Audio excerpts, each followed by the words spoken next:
I don't come here as a journalist seeking masala. I come here as a messenger of the people of India. Focusing and debating about governance is more important, far more important than focusing and debating about politics. आज पहली बार कोई आदमी ऐसा मिला है जो हमसे governance पूछ रहा है, and we are really enjoying talking to you.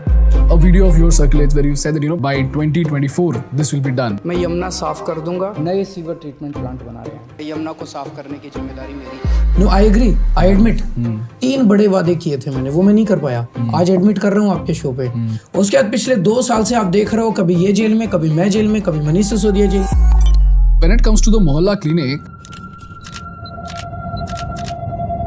the anti-corruption branch says that nearly 65,000 ghost patients were found.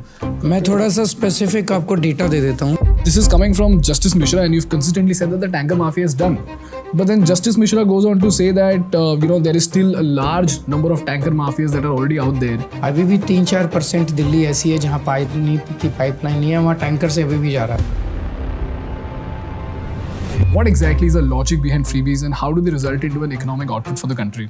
बड़े अच्छे क्वेश्चन पे आए हैं हम लोग. पूरे देश में हमारी अकेली सरकार थी जिसने ऑटो वालों को, टैक्सी वालों को, लेबर को 5-5 हज़ार रुपए उनके अकाउंट में डलवाए. They are bound to go out of business today or tomorrow, whether that's a pujari or a guitarist or even the sound recordist over here. If these people tomorrow stop making money because the industry is evolving, the government cannot come down and give them pocket money because it's just not viable for the state. सरकार होती किस लिए है यार? मैं आपसे पूछना चाहता हूँ, what does a women empowerment mean? So I think education and freedom. बस. And healthcare. असली एम्पावरमेंट पैसा होता है बहुत, बाकी सब थ्योरेटिकल है. आप जैसे पढ़े लिखे लोगों के चोंचले हैं. Why does it take so much time, sir? पिछले 10 साल तक क्यों नहीं हो पाया ये? What nonsense is this? ठीक करते हैं ना, जैसे आपने बताया करेंगे इसको. एक सरकार एक स्कूल नहीं चला सकती, वो देश क्या चलाएगी यार? एक स्कूल तुमसे नहीं चलता. In this politics, the collateral damage happens to the people of India. How do we fix the system which will not result into this clash? Because after all, we're governing the same people of India. At the end of the day, it's politics that is guiding everything. I have no idea how that makes sense, sir. I'm so sorry. Can you please explain?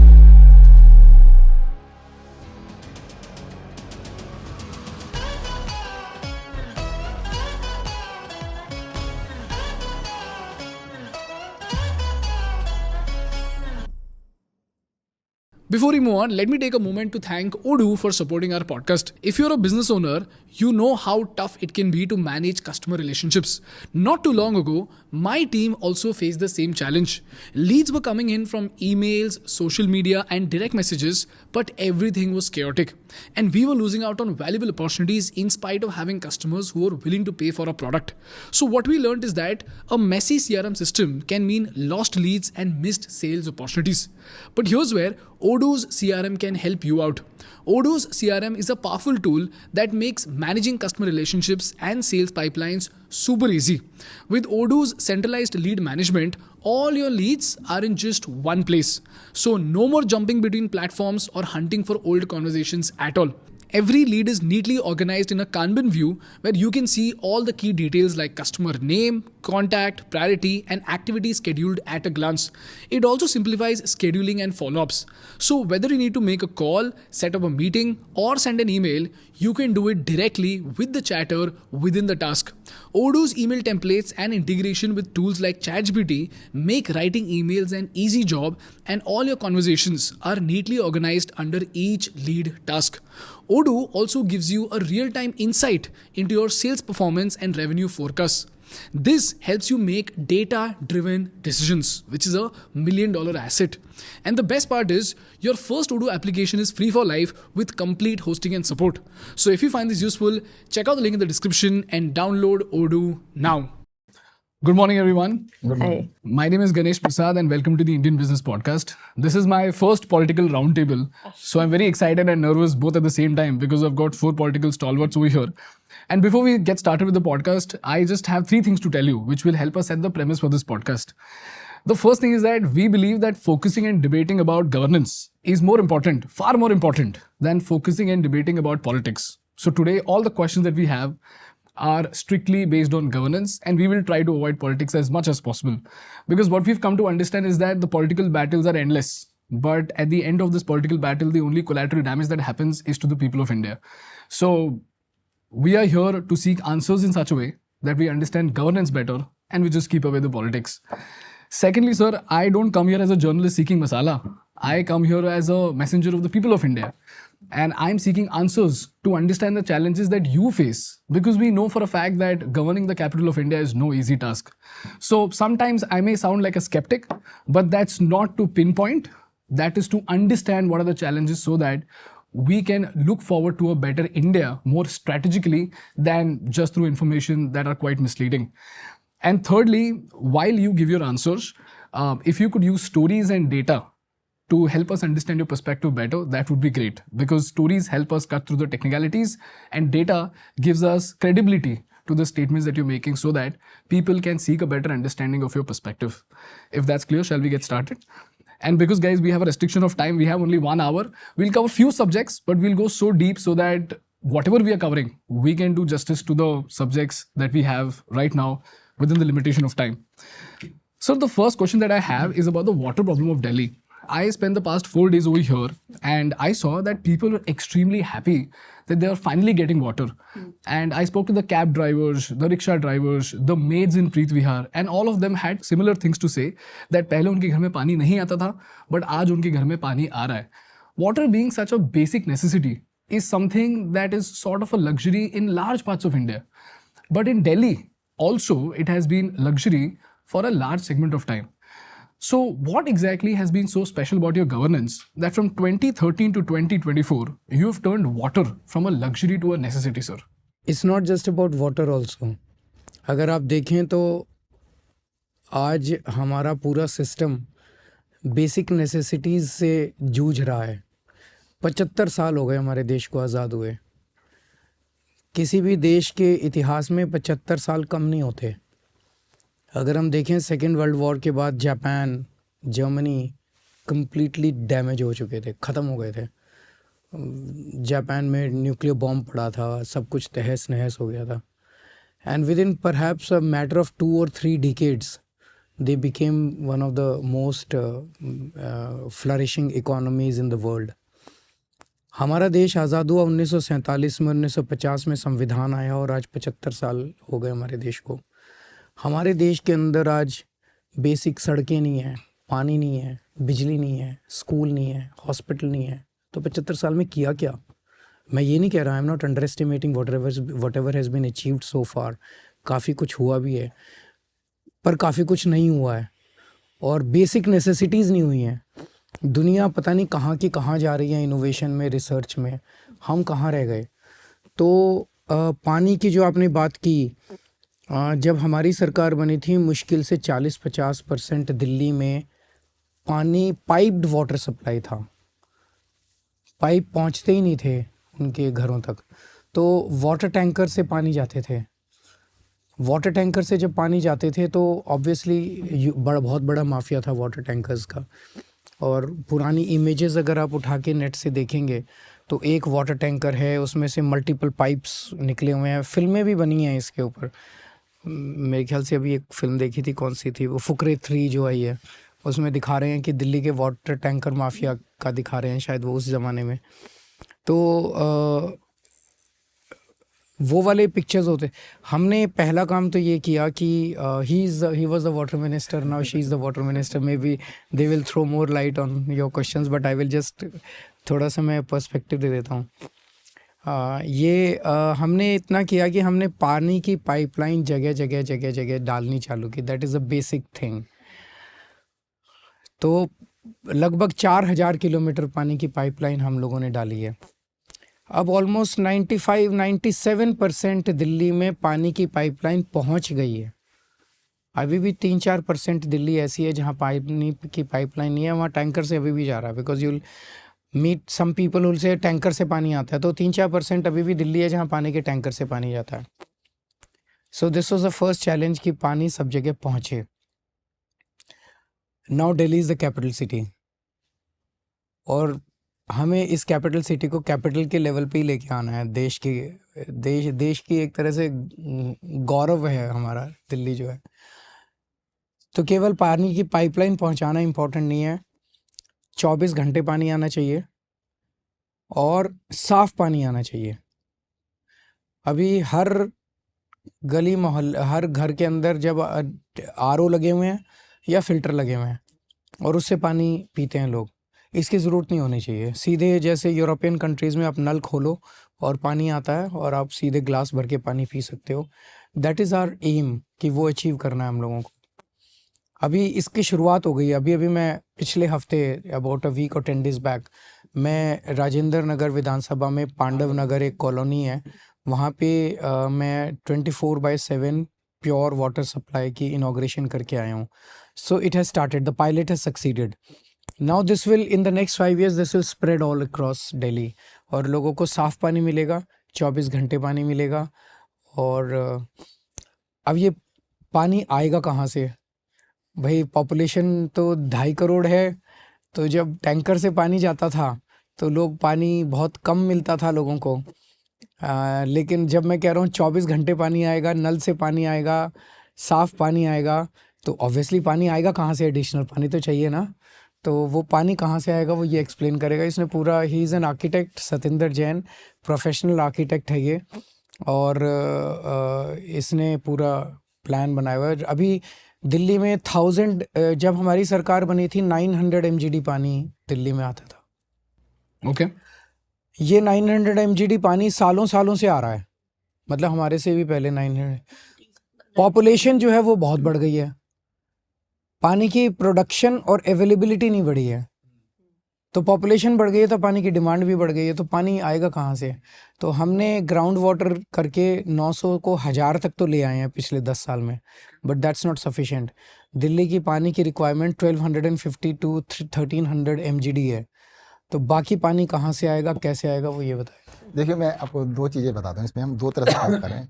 एक तो water जो हमारे को available है, 1993 में water agreement हुआ था, तो जितना पानी 1993 में दिल्ली को मिलता था, आज 32 ईयर्स के बाद भी उतना ही मिल रहा है। पॉपुलेशन हमारी 1.5 गुना 2 गुना हो गई है, तो पानी तो 1.5 2 गुना होता तो काम चल जाता। दूसरा, जैसे सर ने बताया कि भाई हमने बहुत सारे अलग अलग पाइपलाइन डाल के अवेलेबिलिटी और जगह बढ़ा दी है।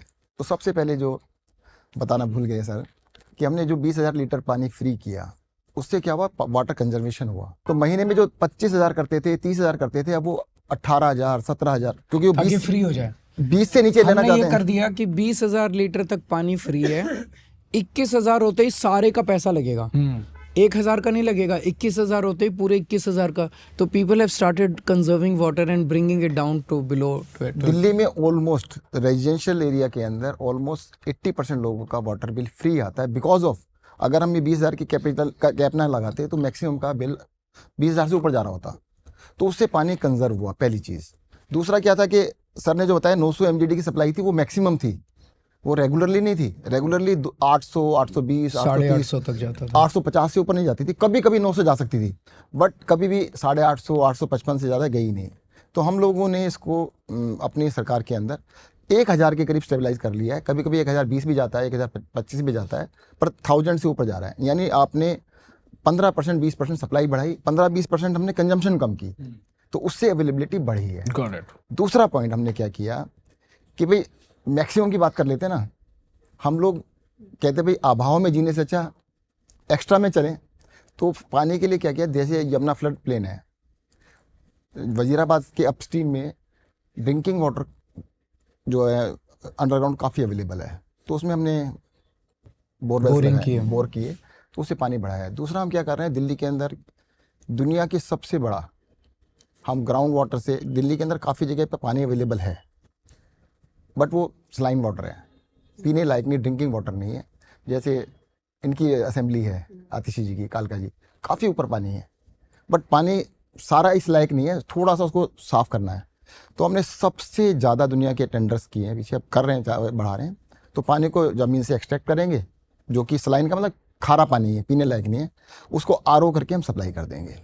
और उसके अंदर हमें नेटवर्क नया नहीं बनाना। सबसे बड़ी बेनिफिट क्या होगा कि इंफ्रास्ट्रक्चर पे कॉस्टिंग बहुत कम आएगी। इंफ्रास्ट्रक्चर हमारे पास है सारा, हम लोकली निकालेंगे, उसको लोकली आरओ करेंगे, टैंक में डाल देंगे, यूजीआर में डाल देंगे, ये एक 1 पॉइंट है। दूसरा क्या है, जैसे हमारे 1000 MGD हम पहुंच चुके हैं, हमारा अल्टीमेट एम है 1500 तक की कैपेसिटी बनाएंगे, सो दैट सप्लाई अगर हम करेंगे, हमारी डिमांड है 1250, तो हम अपनी कैपेसिटी को 1500 लेके जाएंगे। हम 80% कैपेसिटी पे काम करें नॉर्मली, कभी इमरजेंसी है तो ज़्यादा पे भी कर लें, तो पानी को हम 24/7, जो सर का विजन था, उन्होंने तो कहा था भी मुझे नहीं पता, 24 घंटे पानी किसी तरह करके दिखाओ, बिजली कर दी थी हम लोगों ने, तो पानी को भी 24 घंटे हम आने वाले कुछ समय के अंदर दिल्ली के अंदर करके दिखाएंगे। इसके साथ एक दूसरा पॉइंट और भी चल रहा है, ग्राउंड वाटर रिचार्ज। हम जितने भी हम पानी को साफ़ करते हैं STP से साफ़ कर रहे हैं, दिल्ली में बहुत सारी लेक्स हमने बना दी हैं ऑलरेडी। STP से साफ़ करने के बाद हम उसको लेक्स में डाल रहे हैं, लेक से वो रिचार्ज हो रहा है। तो ग्राउंड वाटर रिचार्ज एक बहुत ही आपको इनोवेटिव चीज़ बताते हैं कि पानी को हमने STP में साफ़ किया, उसके बाद फार्म हाउसेज हैं दिल्ली में बहुत सारे। STP सीवेज ट्रीटमेंट प्लांट, तो आपके घर का सीवेज वहाँ जाता है, वो साफ़ हो जाता है, और आज की डेट में वो पानी को हम साफ करते हैं और यमुना में बहा देते हैं। तो we should use that water। उसको हम क्या कर रहे हैं, तो उसको यूज करके हम रिचार्ज करेंगे दिल्ली के अंडरग्राउंड वाटर। तो रिचार्ज करने के हमने कई तरह निकाले। एक तरीका है हमने लेक्स बनाई हैं। सेकंड हम क्या कर रहे हैं, जो बड़े बड़े दिल्ली के अंदर फॉरेस्ट हैं, बड़ी बड़ी ग्रीन लैंड्स हैं, उसके अंदर हम उसको यूज़ करेंगे, पानी को करेंगे यूज़, लॉन में डालेंगे, जैसे पेड़ों के लिए यूज़ करेंगे। तीसरा हम कर रहे हैं फार्म हाउसेज को दे रहे हैं, और फार्म हाउसेज को हमने नया तरीका निकाला है, per month charges, fix charges. अब जितना मर्जी यूज़ करो, मतलब हम पार्टनर बन गए। मेरा पानी जो मैं यमुना में फेंक रहा था गंदा पानी, वो रिचार्ज होगा, रिचार्ज होने के बाद दोबारा से काम होगा। तो दिल्ली का ग्राउंड वाटर भी काफ़ी तेज़ी से बढ़ेगा इन सारी चीज़ों से। मैं थोड़ा सा स्पेसिफिक आपको डेटा दे देता हूँ। ट्रांस यमुना एरिया जो है, यमुना पार जिसको हम बोलते हैं, east Delhi, north east Delhi, वहाँ पे वाटर टेबल बहुत हाई है। आप वहाँ पे खोदो 3-4 फुट और आपको पानी निकल आता है। बेसमेंट्स बनाने मुश्किल है वहाँ पे, बिकॉज बेसमेंट बनाते ही पानी निकल आता है। तो एक तरफ तो हम पानी पे बैठे हुए हैं, और दूसरी तरफ पानी की किल्लत है। वहाँ की दिक्कत यह है कि वहाँ अमोनिया बहुत ज़्यादा है ट्रांस यमुना एरिया में, पानी में। तो इसको हमने एक्सपेरिमेंट किया। हम बड़े बड़े डीअमोनाइजेशन प्लांट्स तो हैं, हम छोटे डीअमोनाइजेशन प्लांट्स कहीं से लेके आए, उनको हमने पायलट बेसिस पे कुछ जगह लगाया, and they were very successful. वो डीअमोनाइजेशन के बाद जो पानी निकल के आया वो पीने लायक था, मैं खुद पी के आया, साफ़ पानी था। तो लगभग वी हैव आइडेंटिफाइड 2600 पॉइंट्स, जहाँ पे those points have also been, वहाँ पे बोर करके पानी निकालेंगे, डीअमोनाइजेशन प्लांट लगाएंगे, और उस पानी को फिर UGR में ले जाएंगे। तो 200 MGD पानी हमारा यमुना पार से आएगा। 100 MGD पानी यमुना का जो फ्लड प्लेन है, वहाँ पे जो इन्होंने कहा कि यमुना में बारिशों में पानी बहुत साफ आता है, और वो पूरा फ्लड प्लेन ऑटोमेटिक रिचार्ज होता है। ईस्ट दिल्ली पूरी ऑटोमेटिक रिचार्ज, हमें इसमें रिचार्ज करने की ज़रूरत नहीं है। बारिशें जब आती है तो यमुना उसको रिचार्ज कर देती है। 100 MGD पानी हम यमुना के फ्लड प्लेन से निकालेंगे। और साउथ दिल्ली में बहुत बड़े बड़े एक्विफर्स हैं जो इन्होंने बताया इनके एरिया में, जहाँ पे मतलब there are aquifers is an underground kind of a lake. वहाँ पे पानी सलाइन है, वहाँ पे 200 MGD पानी वहाँ से निकालेंगे, तो वो पानी को RO से ट्रीट करके हम उसको साफ, तो 1500 MGD पानी 1500 करने का प्लान इन लोगों का है। Sir, one question that I had is, और ये मैंने पिछले 4 दिन में ना सब लोगों से बात किया, तो उन्होंने मुझे यही चीज़ बताया कि पानी आ रहा है हमारे पास, लेकिन कभी कभी ऐसा हो जाता है कि उनके टैप से नाले का पानी आ जा रहा है, गंदा पानी आ रहा है। कम आता है, पूरे दिन में घंटा आता है, 2 घंटा आता है, फिर ये टंकी भर लेते हैं, घर में खूब सारी बाल्टियां भर लेते हैं, फिर जब अगले दिन आता है तो पिछले दिन वाला पानी उंडेल देते हैं। तो वो वेस्टेज भी है। तो 24 hour water supply, certain water supply, साफ वाटर सप्लाई आएगा तब। नहीं सर, ये लोग बोल रहे हैं टैप से कभी कभी नाले का पानी आ जाता है। नहीं, नाले का नहीं, वो सीवर और पानी की पाइपलाइन कई जगह मिक्स हो जाती हैं, वो एक दूसरे के ऊपर जा रही हैं, कहीं लीकेज हो गया, वो लीकेज जो है मान लो सीवर, तो वो पानी उसमें मिक्स हो जाता है। Sir, how do we fix this sir? This is fixed. ये अब तो technology is available, you don't need to, आपको सारी सड़क तोड़ने की जरूरत नहीं है। आप ऊपर से मशीन घुमा दीजिए और आपको पता चल जाता है कि एग्जैक्टली किस लोकेशन के ऊपर लीकेज है, उसको फिक्स कर दीजिए। बिकॉज सर, जब मैंने इनसे बात किया ना, इसमें एक और प्रॉब्लम ये निकल कर आता है कि उन्होंने बोला कि जब कभी कभी इनको अगर नाले का पानी दिख जाता है तो उसके they get scared and then eventually they have to spend 6,000-7,000 rupees into getting an Aquaguard. I agree. And so ये वाली प्रॉब्लम्स कुछ एरियाज में हैं गंदे पानी की। Got it. ठीक है sir. Sir, one question that I had is, this is coming from Justice Mishra, and you've consistently said that the tanker mafia is done. But then Justice Mishra goes on to say that, there is still a large number of tanker mafias that are already out there. There's a lot of leakage that's happening, because of which time and again during summer, Delhi suffers from lack of water. जैसे मैंने बताया कि tanker mafia नहीं कहूँगा मैं, अब सरकारी tanker चलते हैं। Okay. सरकार टैंकर भेजती है, कोई माफिया नहीं है। मतलब उस सरकारी सिस्टम के अंदर जैसे ड्राइवर जा रहा है, उसने बदमाशी करके कहीं पे टैंकर बेच दिया, पानी तो टैंकर से फ्री जा रहा है, लेकिन उसने बदमाशी करके कहीं पे पैसे ले लिए, उतना सिस्टम के अंदर वो हो सकता है। Okay. लेकिन अब कोई प्राइवेट टैंकर माफिया जो पहले ज़माने के थे कि पूरी दिल्ली में टैंकर माफिया चल रहे हैं, वो सारी आपको ना तो इमेजेस देखने को मिलती है ना स्टोरीज देखने को मिलती है। पर I right in the beginning I admitted that 4 to 5% अभी भी दिल्ली में टैंकरों से पानी जा रहा है, नंबर 1। नंबर 2, जब गर्मियाँ आती हैं तो कुछ एरियाज ऐसे होते हैं टेल एंड वाले जहाँ पे पानी नहीं पहुँच पाता, तो वहाँ पे भी फिर पानी जो है वो टैंकरों से भेजा जाता है। तो in those summer heat months it could go up to 15% 20% of Delhi getting their water through this. पानी की दिल्ली में किल्लत है, मैं तो बता ही रहा हूँ कि हमारी रिक्वायरमेंट 1250 की है, 1000 प्रोड्यूस कर रहे हैं। अब फॉरगेट अबाउट समर्स, हमें हरियाणा से यमुना से पानी मिलता है। हरियाणा में पानीपत के अंदर जो इंडस्ट्री है वो इंडस्ट्री उसके अंदर अपना सारा एफ्लुएंट छोड़ देती है। अभी पिछले महीने ही हम दोनों काफ़ी ज़्यादा वो वर्कड अप थे कि अमोनिया, फिर दिल्ली में जो पानी यमुना से पहुंचता है वो उसमें अमोनिया बहुत ज़्यादा हो रहा है। Correct. बहुत ज़्यादा। तो जब अमोनिया बहुत ज़्यादा हो जाता है तो हमें अपने वाटर ट्रीटमेंट प्लांट शट करने पड़ते हैं। करेक्ट। बिकॉज हमारे वाटर ट्रीटमेंट प्लांट उस अमोनिया को डील करने के काबिल नहीं है। तो हमारे 2 वाटर ट्रीटमेंट प्लांट अगर पूरे शट हो गए तो इस एरिया की काफ़ी बड़ी दिल्ली जो है वो सफ़र करती है। तो जब वो काफ़ी बड़ी दिल्ली सफ़र करती है तो इट्स नॉट जस्ट समर की आप तो बात कर रहे हो, अभी विंटर में भी ये मॉडल टाउन है, वजीरपुर है, आदर्श नगर है, इन एरियाज के अंदर पिछले 15-20 दिन से पानी नहीं आ रहा। क्यों? क्योंकि वाटर ट्रीटमेंट प्लांट शट करने पड़े। वहाँ पे अमोनिया का लेवल 7 हो गया। It should be much less than 1। Sir जब भी ये जो अमोनिया या किसी चीज का इशू आता है ना सर, यहाँ पे there is always a tussle that we see between BJP and Aam Aadmi party.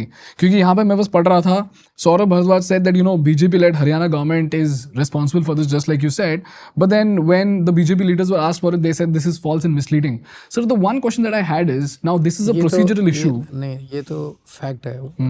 Wazirabad plant बंद पड़ा है अमोनिया की वजह से। अब मीडिया में जो मर्जी बाइट देते रहो, मीडिया की मजबूरी है कि उनको उनकी बाइट्स दिखानी पड़ती है। Got it. सर, तो इसका लॉन्ग टर्म सोल्यूशन क्या है? Because I was speaking to Nirmala ma'am also, she said the same thing that when it comes to politics and governance, it can't be disruptive between the state and the centre, it can't be disruptive between the state and the state, there has to be progressive coordination. But time and again the same thing happens, there is a Kaveri dispute that's happening between Tamil Nadu and Karnataka, here we have this dispute which is happening between Haryana and Delhi for water problems, and like I said, in this politics the collateral damage happens to the people of India. So what is the system, how do we fix the system which will not result into this clash? Because after all, we're governing the same people of India. So at the end of the day, it's politics that is guiding everything. Okay. तो politics की वजह से ये सारे disputes हैं। Okay. तो but मैं बाकी देश के डिस्प्यूट्स में तो नहीं जा सकता। I can't give a solution to Kaveri dispute, but Delhi के बारे में कह सकता हूँ that whereas on one hand we will keep on trying to get our adequate share of Delhi's waters from other states. We will seek a review of the earlier agreements based on the rise in Delhi's population. However, we will not solely depend on that. हम जो मैंने अभी आपको plan बताया कि 500 MGD पानी हम अपने दिल्ली के ग्राउंड वाटर से हम तैयार कर लेंगे, वो पूरा प्लान हमारे पास है। Got it. तो साथ साथ ये भी करेंगे, ग्राउंड वाटर से भी करेंगे, और we will also seek a review of the earlier agreement. Sir, but is there a strategic way to go about it? Like you can be persistent, you can insist, you can sit on protest, but that slows down the process, right? What's the long-term solution to this? बता दिया ना, हम अपने आप कर रहे हैं। हम अपने आप करेंगे, वो हमें We कुछ will नहीं not देंगे। depend- हाँ, सर ने क्या कहा है वो कुछ भी नहीं देंगे, मान के चलो। वो जो भी देंगे बोनस है। अच्छा, आप assume करके चल रहे हो कि कुछ भी नहीं देंगे हमारे। ये वो देख लेंगे तो फिर ये कोर्ट में ले जाके कहेंगे इनको जरूरत ही नहीं है। तो मैं ये भी नहीं कहूँगा अच्छा, ठीक है, मैं ये भी नहीं कहूँगा, दिल्ली के लोगों को उनके हक का पानी मिलना चाहिए, लेकिन हम वो कब देंगे, कैसे देंगे, हमें नहीं पता। Got it. तो तब तक हम दिल्ली के लोगों को सफर नहीं होने देंगे। Sir, is the state of Yamuna so bad right now because of the dumping of waste into the Yamuna River from other states? No, हमारी दोनों हैं। यमुना में दिल्ली का भी सीवेज जाता है, गंदा पानी जाता है। इधर से हरियाणा से बादशाहपुर ड्रेन में आता है, बादशाहपुर ड्रेन से नजफगढ़ ड्रेन में जाता है, नजफगढ़ ड्रेन जो है वो यमुना में गिर जाती है। Okay. वो सारा भी, और नजफगढ़ ड्रेन दिल्ली का भी सारा गंद लेके पूरे it runs across the city. Najafgarh drain इधर बादशाहपुर का गंद लेके आती है, फिर दिल्ली से जब होते हुए जाती है तो दिल्ली का सारा सीवर उसके अंदर गिरता है, और फिर ये उधर से यूपी से शादरा ड्रेन आ रही है, तो यूपी का शादरा ड्रेन सारा गंद लेके आती है, और दिल्ली की अपनी जो ड्रेन्स हैं वो उसके अंदर गिर रही हैं। ओके। सो दिल्ली का भी कचरा है, यूपी का भी कचरा है, और हरियाणा का भी कचरा है। ओके। अब इसमें ऐसा है कि हम काफ़ी आगे आ गए हैं यमुना को साफ़ करने के लिए। हमारा जो सीवर है, दिल्ली में अनऑथराइज्ड कॉलोनीज़ हैं बहुत ज़्यादा। There are about 1792 unauthorized colonies in Delhi. Okay. What is an unauthorized colony? It is an illegal colony, not Encroachment. sanctioned by the government. तो उन unauthorized colonies के अंदर 2015 में जब हमारी सरकार बनी, उसके पहले वहाँ कोई भी डेवलपमेंट अलाउड नहीं था। वहाँ पानी की पाइपलाइंस नहीं थी, वहाँ सीवर की पाइपलाइंस नहीं थी, वहाँ सीवेज नहीं थे, सड़कें नहीं थी, कुछ नहीं था। तो ऑर्डर्स थे सेंट्रल गवर्नमेंट के इनके कि ये अनऑथराइज्ड हैं, so you can't provide basically. We worked out the entire system and we got a system in place कि यहाँ पे डेवलपमेंट होगा, कि लोग तो रह रहे हैं वहाँ पे, और almost 50 to 60% of Delhi is staying in unauthorised colonies. That is a massive failure of DDA. DDA was supposed to build lot of houses in Delhi. DDA failed. DDA was supposed to get this thing private builders into this thing. On housing में DDA failed. तो जब लोग आते गए दिल्ली के अंदर, घर थे नहीं, तो जो खेती की ज़मीन थी, लोगों ने खेती की ज़मीन काट के और बेच दी। Okay. तो वो सारी अब ये 1792 कॉलोनीज़ में सीवर सिस्टम नहीं था जब हमारी सरकार बनी। इसका सारा सीवेज इसमें जाता था, नजफगढ़ ड्रेन में और इन सारी ड्रेन्स में जाता था। हमारे 6 बड़ी ड्रेन्स जाती हैं यमुना के अंदर। ओके। इनसे यमुना में, तो उसकी वजह से सारा वो कचरा था। अब ये सारी कॉलोनीज़ के अंदर ऑलमोस्ट सारी 150-200 शायद कॉलोनीज़ बची हैं अब। बाकी सारी कॉलोनीज़ के अंदर हमने सीवेज सिस्टम बना दिया है। ओके। सो सीवेज की पाइपलाइन लग गई है, और अब मोस्टली एरियाज़ में पाइपलाइन से डोर टू डोर, घर में भी सीवेज चला गया है, और जहाँ नहीं गया वहाँ जा रहा है अब। ओके। पाइपलाइन डल गई है, मेन पाइपलाइन सीवेज की। Now this entire sewage has to be taken to a sewage treatment plant. तो दिल्ली के अंदर जो एग्जिस्टिंग सीवेज ट्रीटमेंट प्लांट्स हैं उनकी कैपेसिटी बढ़ाई जा रही है। ऑलमोस्ट सभी प्लांट्स की कैपेसिटी 1.5 टाइम्स कर रहे हैं। नए सीवेज ट्रीटमेंट प्लांट्स लगा रहे हैं, तो इनमें एग्जिस्टिंग की कैपेसिटी बढ़ा देंगे और नए सीवेज ट्रीटमेंट प्लांट्स लगा देंगे, तो दिल्ली का सारा सीवर जो है वो इन सीवेज ट्रीटमेंट प्लांट्स में जाना चालू हो जाएगा, और यमुना के अंदर गंदा पानी जाना दिल्ली की तरफ से बंद हो जाएगा। ओके। शादरा का और बादशाहपुर का भी सुप्रीम कोर्ट के और NGT के ऑर्डर्स हैं दोनों स्टेट गवर्नमेंट्स को कि आप दिल्ली के अंदर अपना कूड़ा नहीं भेज सकते, but the orders are not being followed. तो हमने डिसाइड किया, rather than waiting for the court orders to be followed, हम जो बादशाहपुर ड्रेन से दिल्ली में पानी एंटर कर रहा है वहाँ हम अपना एक सीवेज ट्रीटमेंट प्लांट लगा देंगे, और एक शादरा वाले उस पर लगा देंगे, तो वहीं पे उस पानी को साफ़ करके नजफगढ़ ड्रेन में हम डालेंगे। ओके। तो फिर इस तरह से हम तो काफ़ी आगे तक आ गए हैं हम इसमें। जैसे सारा नेटवर्क बन गया, that was the biggest challenge, network बनाना। ये जितने 1.5 टाइम्स STP करने थे वो भी काफ़ी हो गए हैं। तो मुझे लगता है अगले 3-4 साल के अंदर यमुना बेहतर होनी चाहिए। Sir, so are the water levels getting, as in, is the water quality getting better with time? अभी I will not say that there is too much of improvement. There is an improvement, but I will not make any false claims कि बहुत ज़्यादा improvement है। Improvement होगा। अभी जैसे मैंने बताया नेटवर्क बन गया पूरा, इस नेटवर्क से सारा सीवेज ट्रीटमेंट हमें STPs में लेके जाना है। काफ़ी ले गए हैं, काफ़ी अभी लेके जाना है। फिर ये सीवेज ट्रीटमेंट का भी जो ये पुराने STPs लगे हुए हैं, तो पुराने STPs इसको क्वालिटी ऑफ वाटर कहते हैं 30/40, it should come down to 10/10 purity. Okay. तो 10/10 प्योरिटी के लिए भी वहाँ पे सारे पुराने सीवेज ट्रीटमेंट प्लांट्स में हमने इक्विपमेंट्स लगा रहे हैं। ये जब हो जाएगा और ये जाएगा तब आप यमुना साफ देख पाएंगे। Sir but why does it take so much time, sir? पिछले 10 साल तक क्यों नहीं हो पाया ये? यार 75 साल का कूड़ा 10 साल के अंदर हमें पाइपलाइन डालने में भी तो टाइम लग गया ना। और इतना आप ऐसा नहीं कर, सरकार का इतना बजट है, तो आज आप ये करते हो भाई 4-5 साल के अंदर मैं पाइपलाइन डाल लूँगा, अगले 2-3 साल के अंदर इतने पैसे से मैं सारे STPs को इंक्लूड करूँगा। मेरे पास इन्फिनिट पैसा नहीं है, तो यू मेक माइलस्टोन्स। आप ये बताते हो कि 2 साल में इतना कर देंगे, फिर तो ये मतलब इट्स टेकिंग, आई थिंक जो 75 साल में काम नहीं हुआ वो अब 10 साल के अंदर इतनी तेजी से हो गया, यही अपने आप में बहुत बड़ा अचीवमेंट है। सर एक छोटा सा सजेशन दूं मैं आपको कि इनफैक्ट मैंने ये बहुत बार देखा हुआ है, जैसे हम बोलते हैं कि लैंडफिल क्लियर करने का it's not a very easy task, it requires a very tedious task and requires perhaps a decade to solve. One of the reasons why this skepticism often pops up is because a video of yours circulates where you said that by 2024 this will be done. By 2020 no I agree, I admit 2020 का चुनाव में मैंने कई वादे किए थे, 3 बड़े वादे किए थे मैंने, वो मैं नहीं कर पाया. आज एडमिट कर रहा हूँ आपके शो पे. मैंने कहा था मैं यमुना साफ कर दूंगा, मैंने कहा था मैं पानी घर घर में 24 घंटे पहुंचा दूंगा, मैंने कहा था मैं दिल्ली की सड़कों को यूरोपियन स्टैंडर्ड की बना दूंगा. 2020 का चुनाव फरवरी में खत्म हुआ, मार्च में कोविड आ गया. विद इन अ मंथ 2.5 साल कोविड में बीत गए. No construction activity, no development, nothing was allowed at that time. Revenues dipped very badly because the entire economy, सारे मार्केट बंद थे, सारी इंडस्ट्री बंद थी, हमारे तो रेवेन्यू बिल्कुल जीरो हो गया था. तो 2.5 साल कुछ नहीं हुआ. उसके बाद पिछले 2 साल से आप देख रहे हो, कभी ये जेल में, कभी मैं जेल में, कभी मनीष सिसोदिया जेल में. इन्होंने फर्जी केस के अंदर हमें उलझा दिया. Now I am a team player. इसका आइडिया है तो यही करता है. ये जेल में चला जाए तो सारा काम मेरा रुक जाता है. मनीष सिसोदिया जेल में चला जाए, काम रुक, आतिशी जेल में चली जाए, मैं जेल में चले जाऊँ, काम रुक जाए. तो पिछले 2-2.5 साल से हम इन चीज़ों से, अब ना तो अब कोविड है, होपफुली आप भविष्य में नहीं आना चाहिए, और ना आप हमारे ये पछड़े हैं. Thank you so much, sir. This is how we conclude the first segment, by the way. So the next thing that I want to talk to you about, the Mohalla clinics. In fact, again, I spoke to people and they gave me some very beautiful anecdotes. उन्होंने हमको बोला कि पहले सरकारी hospitals इतने खराब थे कि जब वो जाते थे हॉस्पिटल तो वॉचमैन उनको भगा देता था, बोलता था कि डॉक्टर साहब नहीं है. एक को तो वॉचमैन ने बोला कि डॉक्टर साहब सो रहे हैं और दोपहर को कल आओ, और बच्चा बीमार है लेकिन फिर भी उसको हॉस्पिटल में एंट्री नहीं दी जा रही थी. लेकिन today people are trusting the government hospital and सब लोग बोल रहे हैं कि बहुत ही बढ़िया चीज़ है. इसमें मैं आपको एक एनेक्डोट सुनाता हूँ. हाँ जी. मुझे ये कहते हुए बिल्कुल वो नहीं है कि हमारे दिल्ली की सरकार के हॉस्पिटल्स और दिल्ली सरकार के doctors are far superior than the private hospital doctors.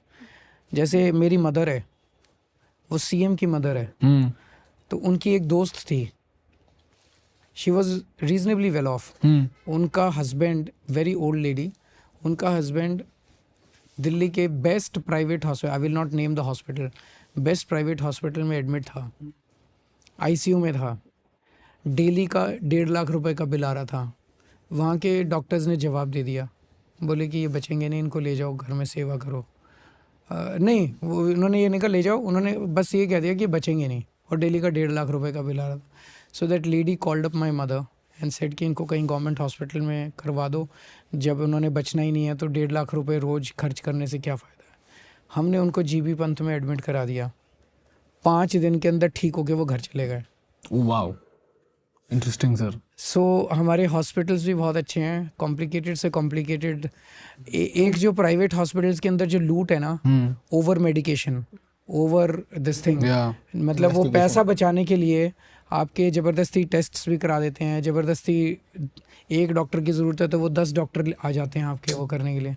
वो सरकारी में नहीं है. सरकारी में वो उसके पास 100 पेशेंट हैं देखने के लिए एक दिन में. तो वो ये सोचता है कि मैं जल्दी कैसे इसका इलाज करके इसको ठीक करूं. उसका मकसद होता है ठीक करना इसको, कि ये दोबारा ना आए. और वहाँ पे इलाज होता है कि इसको एक बार फंस गया तो अब इसको छोड़ो नहीं, इससे जितनी इसका पैसा है इसको चूस लो. Yeah. Sir, when it comes to the Mohalla clinic, I found 2 points of skepticism. एक तो सर मोहल्ला क्लिनिक सुबह से लेकर शाम तक खुला रहता है. 2 शिफ्ट्स हैं. 8 बजे से 2 बजे तक का टाइम है, और कुछ मोहल्ला क्लिनिक 2 शिफ्ट में खुलते हैं, वो 2 बजे से 8 बजे तक, मतलब सुबह 8 से 8 तक हैं. Okay. थोड़े से हैं, तो 2 शिफ्ट्स में होते हैं, कुछ हैं, मोस्टली ज़्यादातर 8 बजे से 2 बजे तक. 2 बजे तक. ट्रैफिक, अगर कुछ मोहल्ला क्लिनिक्स में डिमांड बहुत ज़्यादा है तो 2 शिफ्ट कर दी है. ओके. और अगर डिमांड कम है तो 8 से 2 की एक शिफ्ट है. Got it. स्टैंडर्ड इज 8 बजे से 2 बजे तक. ओके. कुछ जगह पर बहुत रश था, उसी जगह पर उसको सेकंड शिफ्ट चालू की. सेकंड शिफ्ट में फिर डिफरेंट डॉक्टर आता है, बिकॉज एक डॉक्टर 6 घंटे लगातार पूरी टीम नहीं आती, थक जाता है. सर यहाँ पे ना सर मोहल्ला क्लिनिक में हमको ना सर 2 पॉइंट्स ऑफ स्केप्टिसिज्म दिखे. पहला तो ये था the anti corruption branch says that nearly 65,000 ghost patients were found. Ghost patients नहीं है वो. ओके. वो बहुत सारे डॉक्टर्स जिनको इन्होंने, दैट वाज वेरी अनफॉर्चुनेट कि गंदी पॉलिटिक्स की वजह से इन्होंने काफ़ी ज़्यादा इस सिस्टम को डिसरप्ट करने की कोशिश की. ओके. एक डॉक्टर के पास, ये मोहल्ला क्लिनिक कौन सा है, मोहल्ला क्लिनिक में बहुत गरीब लोग भी जाते हैं, उसके पास फ़ोन नहीं है. लेकिन मोहल्ला क्लिनिक में सब कुछ ऑटोमेटिक है. वो आईपैड उसको दिया हुआ है डॉक्टर को, उसको डेटा एंट्री करनी है, उसको एक फ़ोन नंबर देना ही देना है। तो फ़ोन नंबर जब उस डॉक्टर को देना है तो जिस पेशेंट के पास फ़ोन नहीं होता उसमें डॉक्टर अपना नंबर डाल देता है, जस्ट टू इंश्योर दैट उसकी एंट्री हो जाए। मैं जेल में था, जेल में तो फ़ोन नहीं अलाउड था, तो जेल में जब फ़ोन अलाउड नहीं था तो वहाँ पे डॉक्टर क्या डेटा एंट्री करेगा मेरी? जब मैं पेशेंट हूँ, मैं डॉक्टर के पास गया दिखाने के लिए, वो क्या डेटा एंट्री करेगा? वो फिर वहाँ पे अपना फ़ोन नंबर डाल देता है। तो दी 65,000, मैं ये नहीं कहूँगा सारे, हो सकता है कि 5-10% ने गड़बड़ की भी हो, उनको पकड़ो, लेकिन सारे जहाँ पे भी आपको वो मिले तो वो सारे फर्जी नहीं है। मतलब कई जगह डॉक्टर्स ने अपने नंबर। सर मैं एक काम करूँगा आपको, दिल्ली की वोटर लिस्ट ले लीजिएगा, उनसे डाटा ले लीजिएगा, तो सारे घोषणा में तो बहुत सारे नंबर्स के आगे 9-10 टाइम्स लिखा होता है। 9 क्यों लिखा जाता है सर? वो घोस्ट नहीं है, वहाँ पे सीसीटीवी कैमरे लगे हुए हैं, हर जो भी आता है उसकी एंट्री होती है, रजिस्टर में भी एंट्री, सब कुछ एंट्री होती है। हर मोहल्ला क्लिनिक में 2-2 सीसीटीवी कैमरे हैं। ओके। एक पेशेंट की वहाँ पे वीडियो है, तो वहाँ पे scope of manipulation is limited, but you can always, कि ह्यूमन इंजेन्युइटी ऐसी है कि किसी भी सिस्टम को वो कर लेती है। तो मैं ये नहीं कह रहा कि 100% system must be hunky dory, but just because a few गलत चीजें पाई गई, they tried, the central government tried to disrupt the entire system. मैं जब जेल में था, इन्होंने सारे मोहल्ला क्लिनिक्स की दवाइयां बंद करा दी, सारे मोहल्ला क्लिनिक्स के टेस्ट्स बंद करा दिए। ओके। जो डॉक्टर्स थे उनकी 4-4 महीने तक डॉक्टर्स की पेमेंट्स नहीं की। Is that done? No. 4 crore या से 5 करोड़ पेशेंट्स, 5 करोड़ पेशेंट्स अभी तक मोहल्ला क्लिनिक में इलाज करा चुके हैं। आपका डेटा कह रहा है 65,000 गलत नंबर मिले, लेट अस अज्यूम आपका डेटा ठीक है, मैं उसको डिस्प्यूट नहीं। 5 करोड़ में से अगर 65,000 नंबर गलत मिले तो क्या सारे मोहल्ला क्लिनिक बंद कर दोगे तुम? दिल्ली के मेक सेंस सर। आप उन 65,000 को जेल भेज दो, जिन्होंने भी किया उनको जेल भेज दो। सारी दवाइयां कैसे बंद कर सकते हो यार मोहल्ला क्लिनिक की? टेस्ट बंद कैसे कर सकते हो? How could LG and central government do this? उसके लिए भी हमें धरना करना पड़ता है कि हमारी दवाइयां दोबारा रिस्टोर करो, हमारे टेस्ट दोबारा रिस्टोर करो। Got it. Sir, if I were to play devil's, अगर 1% ट्रेन लेट होती है, सारा रेलवे सिस्टम बंद कर देंगे क्या? correct. जो एक परसेंट लेट है उनको ठीक चला लो। Understood. अगर एक रेलवे का एक्सीडेंट हो जाए तो रेलवे बंद कर देंगे कल। समझ रहा हूँ सर मैं। सर एक क्वेश्चन था सर मुझे, and this is purely playing devil's advocate, because sir हमारा एक कोर्स है जहाँ पे ना ये फर्जी सिस्टम बहुत चलता है, तो हमने ओटीपी के थ्रू उसको फिक्स कर दिया, बट यहाँ पे ओटीपी के थ्रू उसको फिक्स नहीं कर सकता बिकॉज बहुत लोगों के पास फोन नंबर्स नहीं है। तो मान लो मैं एक प्राइवेट लैब हूँ जो मोहल्ला क्लिनिक से सारे टेस्ट को लेता हूँ और मैं उसको टेस्ट करता हूँ, और मैंने अगर मान लो एक डॉक्टर के साथ टाइप कर लिया और मैं डॉक्टर को बोलता हूँ कि आप बस, क्योंकि मोबाइल नंबर है नहीं, कोई वेरिफिकेशन का कोई सिस्टम नहीं है, तो आप 000 डाल दो और ये दिखा दो कि मैंने लैब टेस्ट कराया है, दिल्ली सरकार मुझे रिइंबर्समेंट दे देगी। तो do we have a system to be able to curb this? है भी शायद, और कर भी सकते हैं। मेरा ये कहना है कि नीयत का सवाल है। अगर आपकी नीयत सिस्टम को ठीक करने की थी, जैसे आपने अभी एक सिस्टम बताया, कर सकते हैं, वी कैन डू इट। इसी तरह से बैठ के बात करके उस सिस्टम को सुधारा जा सकता है। लेकिन आपकी नीयत है कि मैं 4 गलतियां पकड़ लूं और फिर सारा सिस्टम डिमोलिश कर दूं, सारे मोहल्ला क्लिनिक बंद कर दूं। क्यों? क्योंकि 4 फोन नंबर गलत मिल गए मुझे। तो इसीलिए 5 करोड़ पेशेंट्स के जहां पे आते हैं वो मैं मोहल्ला क्लिनिक बंद कर दूं, दवाइयां बंद कर दूं, टेस्ट बंद कर दूं, डॉक्टरों की फीस बंद, तनख्वाह बंद कर दूं। What nonsense is this? ठीक करते हैं ना, जैसे आपने बताया करेंगे इसको, वी कैन डू इट।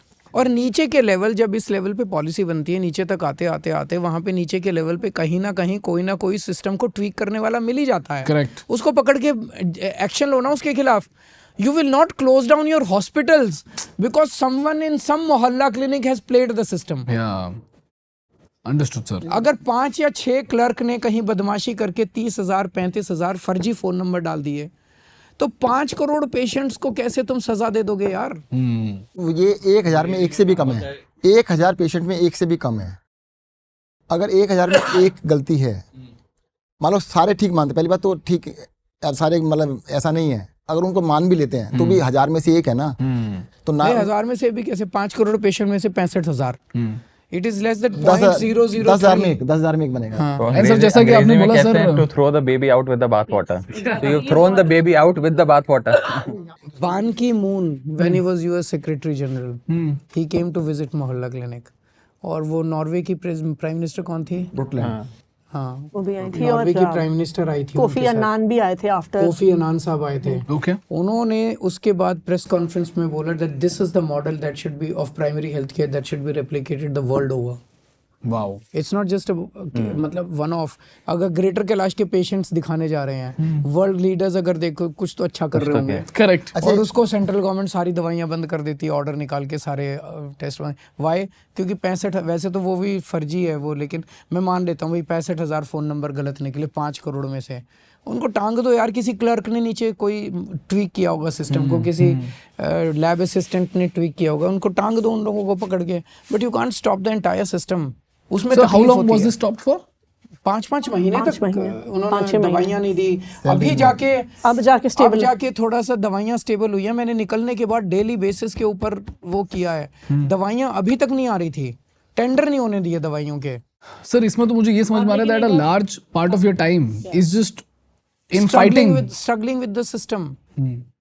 कोई मैं अपने लिए थोड़ी लड़ रहा हूँ यार। मेरी बेटी कि मेरी बेटी को नौकरी नहीं दे रहे, मेरी बेटी को टेंडर नहीं दे रहे। मैं अपने लिए तो मैं लोगों की दवाइयों के लिए लड़ रहा हूँ, लोगों को टेस्ट करवाने के लिए लड़ रहा हूँ। मतलब मेरा दिल रो पड़ता है जब मैं देखता हूँ कि मोहल्ला क्लिनिक बनाए थे हम लोगों ने, वहाँ इलाज नहीं हो पा रहा। Yeah. उनका क्या कसूर है यार? Understood, sir. जो उन पेशेंट्स का क्या कसूर है? उन 5 करोड़ पेशेंट्स का क्या कसूर है जिनका तुमने दवाइयाँ रोक दी, टेस्ट रोक दिए? वो रोज जाते हैं वहाँ पे। जब दवाइयाँ नहीं मिलती तो फिर वो मतलब जस्ट बिकॉज उनको दवाई नहीं मिलेगी तो वो केजरीवाल को गाली देंगे। बस इस मंशा से उन्होंने दवाइयाँ रोक दी। चलो, कि केजरीवाल को गाली आपको पड़ेगी। एक छोटी चीज बताता हूँ। आप एम्स में जाइएगा, के आसपास जितने भी मोहल्ला क्लिनिक हैं, 3-4 मोहल्ला क्लिनिक विजिट कर लीजिएगा। एम्स के बहुत सारे डॉक्टर्स ऐसे हैं, बहुत ही, मैं उनको तारीफ करूंगा, बड़े अच्छे डॉक्टर्स हैं। वो कहते हैं यार टेस्ट यहाँ पे छोड़ो, हम मोहल्ला क्लिनिक से करा लो जाके। 365 टेस्ट जो कि बड़े बड़े हॉस्पिटल्स में टेस्ट नहीं होते हैं, मोहल्ला क्लिनिक में किए जाते हैं। और टेस्ट हम कराते हैं रेनबैक्सी जैसी रेप्यूटेड प्राइवेट लैब से। और वो क्या कह रहे हैं कि ये आप प्राइवेट लैब से नहीं, कहो अपनी लैब लगा लो। यार लैब लगाने में 1000 करोड़ लगते हैं, जब प्राइवेट लैब अवेलेबल है पर और उससे अच्छा टेस्ट करे। Of course. मुझे 80% डिस्काउंट दे रही है बिकॉज ऑफ बल्क। Yeah. मैं इतना बल्क में काम करा रहा हूँ। वो कहते हैं नहीं, हम अपनी अलग से लैब लगाएं। यार कौन सा मॉडल समझा रहे हो आप हमारे को? Yeah. कल को आप ऐसा कीजिएगा, हम कहते हैं हर चीज की फैक्ट्रियां भी लगा लेते हैं, दवाई बनाने की भी फैक्ट्री लगा लेते हैं। ये कमाल हो गया। हमें मैं जनता दवाई को भी बाहर से क्यों खरीदे? फिर दवाई की फैक्ट्री लगा ले, सेंट्रल गवर्नमेंट सारी दवाइयाँ खुद ही बनाए, भाई हमने टेबल चेयर भी खुद ही बनाना चालू कर दे। And sir, it's quite ironical. that in the absence of a primary healthcare setup like this, आप बुखार हो, गला खराब हो, वायरल फीवर हो, फ्लू हो, आपको LNJP या GP जैसे सुपर स्पेशलिटी हॉस्पिटल जाना पड़ेगा। Imagine the pressure on those hospitals. Yeah. आपने 80-90% ट्रैफिक डाइवर्ट करके at a level of a primary health care centre like मोहल्ला क्लिनिक सारा डील कर लिया। और जो सुपर स्पेशलिटी हॉस्पिटल्स हैं, they deal with bigger problems and bigger illnesses. So in fact बड़ा स्ट्रीमलाइन करके ये सिस्टम बनाया गया। और अगर मोहल्ला क्लिनिक ठप हो जाते हैं, the other side effect of that is कि सारा वर्कलोड हमारे super speciality hospital. Not only that, हमने 3 लेवल सिस्टम बनाया। There is mohalla clinic, there is bigger hospital, बीच में हमने पॉली क्लिनिक्स का एक लेवल बनाया। Polyclinics. Has this already started, sir? या उस 125 के करीबन। Sir Okay. अभी मतलब 260 तैयार हो गए हैं, उसमें से लगभग 40-50 चल रहे हैं। तो उसमें मोहल्ला क्लिनिक ऐसे है जिसमें इन पेशेंट्स नहीं है, ओपीडी है बस। आता है, दिखाता है, दवाई लेता है, टेस्ट कराता है, चला जाता है। वो पॉली क्लिनिक वो है जहाँ पे 8 किस्म के स्पेशलिस्ट्स बैठते हैं। ऑर्थो का बैठता है, गायनी का बैठता है, पीडियाट्रिक्स का बैठता है। इस तरह से 8 किस्म के स्पेशलिस्ट बैठते हैं। उसमें 1 दिन की आईपीडी होती है। मान लो किसी का फ्रैक्चर हो गया तो वो जाता है वहाँ पे प्लास्टर लगवाने। सो सुबह से शाम तक की उसकी होती है, शाम को उसको डिस्चार्ज कर देते हैं। Okay. जिसकी बीमारी, तो ये मोहल्ला क्लिनिक से एक लेवल ऊपर है। जिसकी यहाँ भी इलाज नहीं हो सकता वो फिर ऊपर जाता है। तो जो राघव कह रहा था कि इतने सारे पेशेंट्स जो इन बड़े से हॉर्स में, वो सारा वर्कलोड जो है वो पॉली क्लिनिक और मोहल्ला क्लिनिक में शिफ्ट हो गया। आप इसको पेशेंट के नज़रिए से देखिए। इकोनॉमिक सर्वे ऑफ इंडिया बताता है, parliamentary standing committee on health care की रिपोर्ट्स बताती हैं कि मैक्सिमम इंडियन फैमिलीज अपना गोल्ड प्लेज करती हैं, सोना गिरवी रखती हैं, क्योंकि शादी करने के लिए नहीं, बच्चों को फॉरेन में पढ़ाई कराने के लिए नहीं, बल्कि अपनी किसी मेजर इलनेस या कोई हेल्थ केयर इशू जो फैमिली में आया उससे बैटल करने में। सबसे ज़्यादा सोना गिरवी रखा जाता है कि कोई बड़ी बीमारी हो जाए तो उसके इलाज कराने के लिए जो खर्च है वो उससे पूरा किया जाता है। और सिर्फ ये भी नहीं, एक प्रोडक्टिव मेंबर इकोनॉमिकली जो इकोनॉमिक साइकिल में प्रोडक्टिवली कंट्रीब्यूट करता है देश की, अगर वो बीमार पड़ जाए एक परिवार का, तो परिवार कई साल पीछे हो जाता है। करेक्ट। तो health care is so important and so critical, और अगर हम उसे प्राइमरी हेल्थ केयर लेवल पे या सुपर स्पेशलिटी लेवल पे डील करते हैं, हम उस फैमिली को इकोनॉमिक साइकिल से बाहर जाने से भी प्रोटेक्ट कर रहे हैं। Sir, here doesn't a policy like Ayushman Bharat help? Ayushman Bharat की बड़ी सारी प्रॉब्लम है। फर्स्ट एंड फॉरमोस्ट कंडीशंस, आप दिल्ली के किसी भी हॉस्पिटल में चले जाएं और वहाँ 100 पेशेंट्स का सर्वे करें, उसमें से कम 50-60% पेशेंट्स एडजॉइनिंग स्टेट्स से आए हुए मिलेंगे। ओके। और सारे एडजॉइनिंग स्टेट्स में आयुष्मान भारत है। फिर उनको इधर आने की क्या जरूरत पड़ रही है? क्या जरूरत है सर? आप बताओ। Because they don't get. इसका मतलब Ayushman Bharat is a non working system. अगर यूपी में, हरियाणा में, मध्य प्रदेश में, राजस्थान में, यहाँ सब जगह आयुष्मान भारत है, बिहार में, यहाँ सब जगह आयुष्मान भारत है। अगर यहाँ आयुष्मान भारत अच्छी काम कर रही है तो दिल्ली क्यों आ रहे हो? So, but this is insurance too, sir. Can't they get insurance anywhere? नहीं, जस्ट तो फर्स्ट इज बेसिक ये है कि इसका मतलब something is wrong with Ayushman Bharat. Understood. If it had been working, they need not have traveled all across to Delhi. Second is Ayushman Bharat कहती है जिसके पास 2 व्हीलर है, जिसके पास पक्का मकान है, जिसके पास घर में टीवी है, जिसके पास फ्रिज है, जिसके पास ये है, उस पे एप्लीकेबल नहीं है। तो दिल्ली में तो कोई बचेगा ही नहीं। हम दिल्ली में इतना बुरा नहीं है कि किसी के पास टीवी भी ना हो। टीवी तो झुग्गी वालों के पास भी है। So if you're like a normal person who just has an Activa, you're not eligible for Ayushman Bharat. Eligible for Ayushman Bharat in your family. Ayushman Bharat का एक और बहुत दिल्ली में तो जो झुग्गी में भी रहते हैं उनका मकान पक्का है। मतलब हाँ, एक तरह से देखो, वो झुग्गी भी जो पक्की है, नंबर 1, नंबर 2, टीवी तो सबके घर में है। फ्रिज तो सबके घर में मिलेगा, झुग्गी वाले के घर में भी मिलेगा। तो वो तो आयुष्मान भारत में दिल्ली में कवर कौन होगा? कोई कवर नहीं होगा। फिर हमने उनको ये भी ऑफर किया, हमने कहा ठीक है ऐसा कर लेते हैं कि हमारी भी योजना रखते हैं, आपकी भी रखते हैं। Why fight with each other? जितने लोगों को आपकी योजना में बेनिफिट मिल जाए आपके में ले लो, बाकी जो है जिसको नहीं मिलेगा वो बोले नहीं, योजना एक ही चलेगी, हमारी चलेगी। अब हमारी योजना में दिल्ली में सारों को सारा इलाज फ्री है।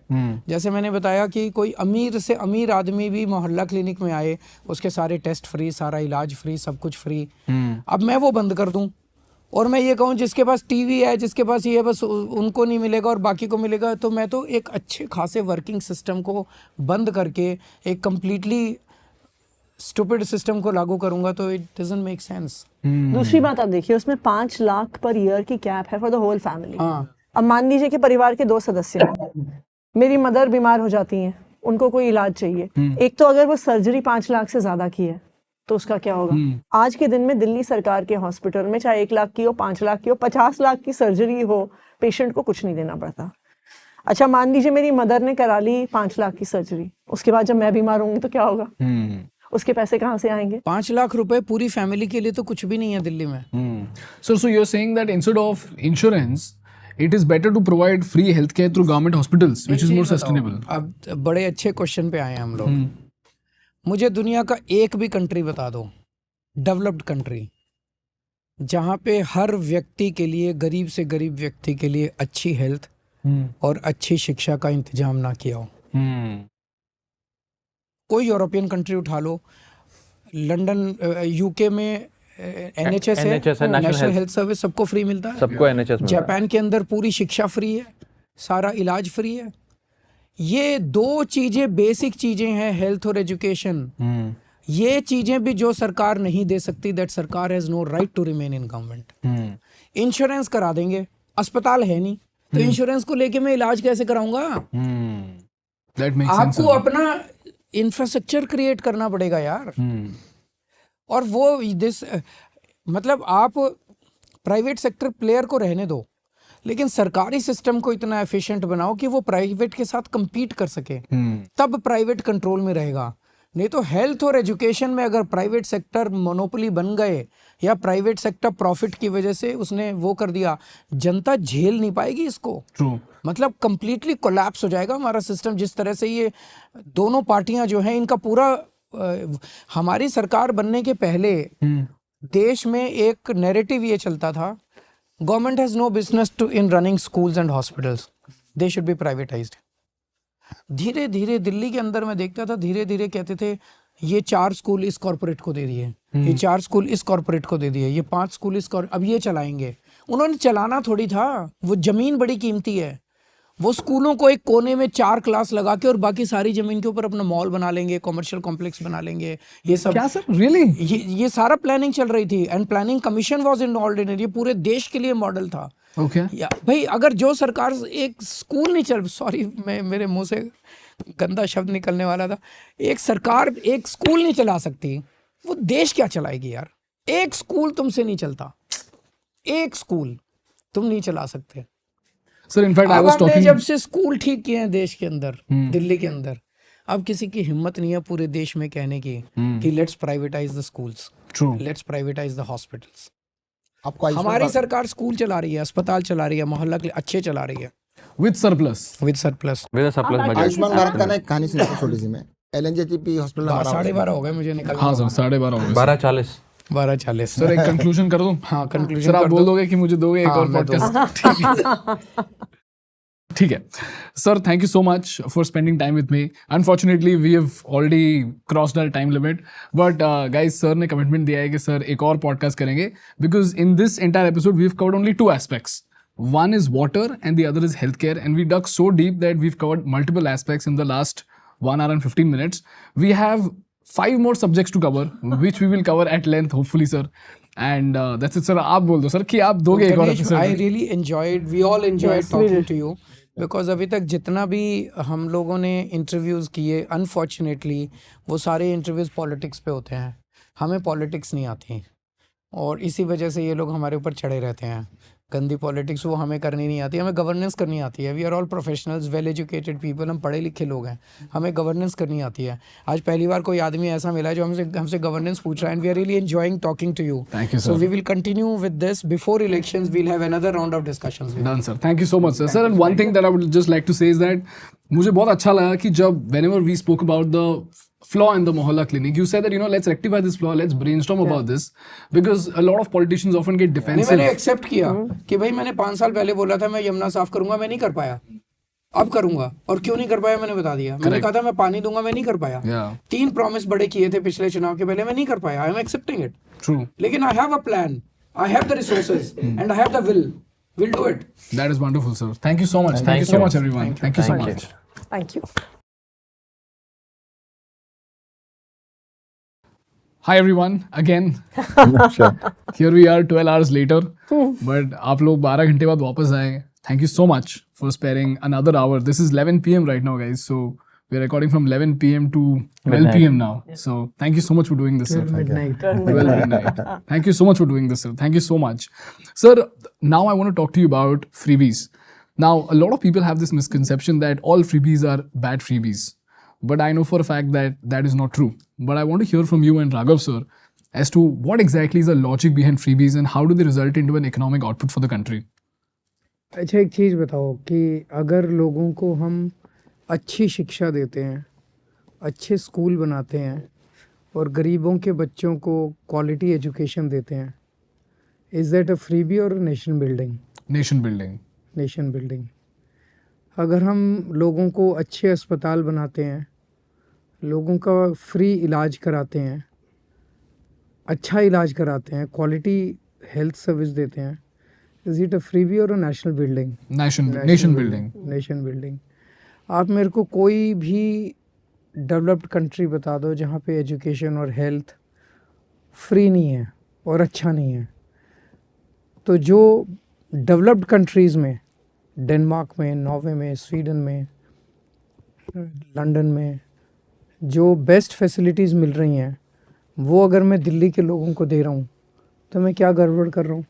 True. हमने महिलाओं की यात्रा फ्री कर दी। शायद जर्मनी में अब उन्होंने सारा पब्लिक ट्रांसपोर्ट ही फ्री कर दिया है सबके लिए। So if we are following Germany, then what's wrong in it? True. तो ट्रांसपोर्ट अगर फ्री कर दी, उससे इकोनॉमिक एक्टिविटी बढ़ती है, महिलाओं का इकोनॉमी में पार्टिसिपेशन बढ़ता है। बहुत सारी, जैसे मैं एक लड़की को जानता हूँ जो कि सीमापुरी में झुग्गियों में रहती है, उसका हिंदू कॉलेज में एडमिशन हो गया, बट वो गई नहीं पढ़ने के लिए क्योंकि उसके पास आने जाने का खर्चा नहीं था उसके पिताजी के पास। अब फ्री कर दी बस, तो ऐसे बच्चे जा सकते हैं, पढ़ाई कर सकते हैं। महिलाओं को अगर जॉब मिलता है तो वो कई बार आने जाने के खर्चा देखती है, इतना ज़्यादा खर्चा मैं क्या करूँगी। इकोनॉमिक एक्टिविटीज़ में पार्टिसिपेशन बढ़ता है महिलाओं का। How is it a freebie? True. सुबह आपको इन्होंने ये बताया कि कैसे पानी हमने 20,000 लीटर फ्री किया। अब 21,000 लीटर जो इस्तेमाल करेगा उसका पूरा पानी बिल आएगा। तो 20,000 फ्री करके हमने पानी को बचाया। अब जो 25,000 इस्तेमाल करता है वो सोचता है मैं 20,000 के नीचे रख लूँ। तो उन्होंने पानी को कंजर्व करना चालू किया। तो ये फ्री भी चिल्लाते हैं। Same for electricity sir, same for electricity 200 unit. तो एक ये जो टीवी वाले सड़क पे घूमते हैं ना, तो एक टीवी वाले ने एक सड़क पे किसी ने बोला, उसने टीवी वाले ने पूछा केजरीवाल तो फ्री दे रहा है। तो उसने कहा वो केजरीवाल इनके जैसे नीरव मोदी को भगा तो नहीं देता ना पैसे लेके, वो माल्या के तरह भगा तो नहीं देता ना। वो तो ये बीजेपी वाले तो सबको भगा देते हैं सारे पैसे दे के, सारे चोरी कर लेते हैं। केजरीवाल जनता के लिए पैसे दे रहा है ना, तो जनता पैसे खा तो नहीं रहा ना। Understood, sir. Sir, here I had a question, and before we move to the follow-up, one question that I had is, sir, now have we stopped free electricity?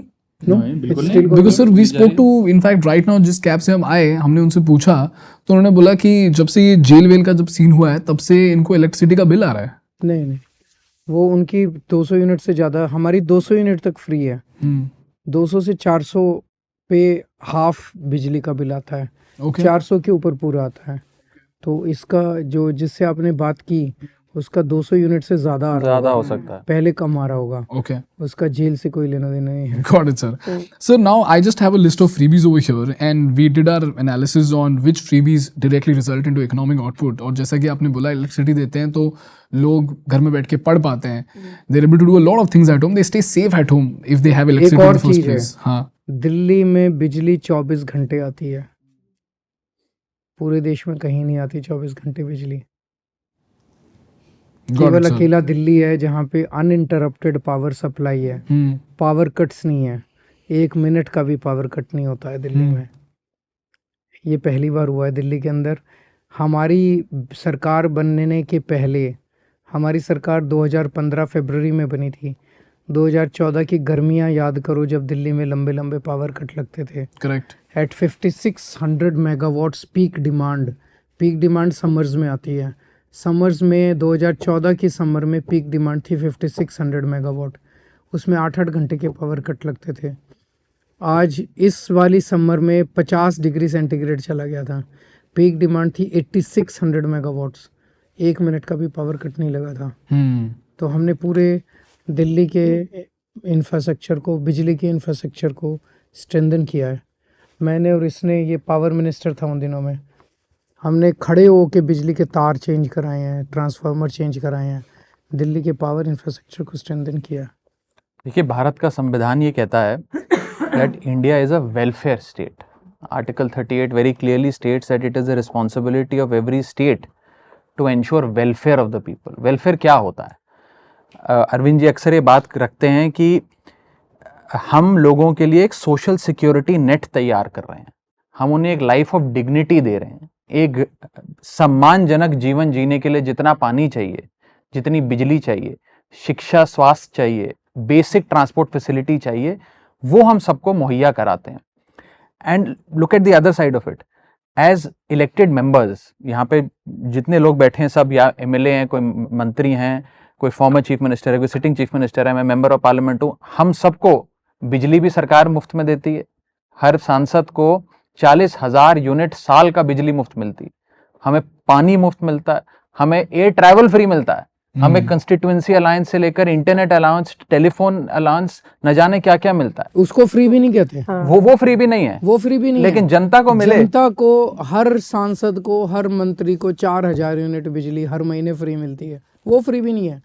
मैंने एक आम आदमी को 200 यूनिट बिजली फ्री दे दी तो सारे बीजेपी वालों को मिर्च लग गई। देखिए, मैं इसको ना, let me look at it from a very fresh perspective. एक इंसान अज्यूम करते हैं कि साल में 100 रुपए कमाता है, तो 100 रुपए में से वो लगभग 30-32 रुपए इनकम टैक्स भरता है और अराउंड 15 से 20 रुपए वो कंजम्पशन टैक्स यानी कि जीएसटी भरता है। बाल कटवाने से लेकर शर्ट खरीदने तक उसको जीएसटी भरना पड़ता है। यानी कि 100 रुपए की सालाना आमदनी में से 50 रुपए उसका सरकार को एज जीएसटी और इनकम टैक्स के रूप में चला जाता है। इसका मतलब वो 12 महीने में अगर नौकरी कर रहा है तो 6 महीने तो सरकार को पैसा देने के लिए नौकरी कर रहा है। करेक्ट। अब जब सरकार की जेब में वो खजाने में सरकार के वो पैसा डाल रहा है तो सरकार की जिम्मेदारी है कि इन रिटर्न उसे सर्विसेज दे। सर्विसेज कैसे देगी? Education, health care, electricity, water. जैसा कि अभी बताया, स्लोवाकिया से लेके एस्टोनिया तक सारे देशों में ट्रांसपोर्ट फ्री है। करेक्ट। साउथ अफ्रीका पानी फ्री देता है। यूरोप के ऑलमोस्ट सारे कंट्रीज हेल्थ केयर फ्री देते हैं। तो these are not रेवड़ीज और these are not freebies. These are actually investment in the human resources of the country. And on the contrary, I mean, you also must look at those who complain कि हम रेवड़ी बांटते हैं। वो अपने राज्यों में क्या करते हैं, अपनी सरकारों से कैसे क्या क्या देते हैं, from a fertiliser subsidy to free ration. Correct. वो रेवड़ी नहीं है। हम बिजली पानी देते हैं तो वो रेवड़ी हो जाता है।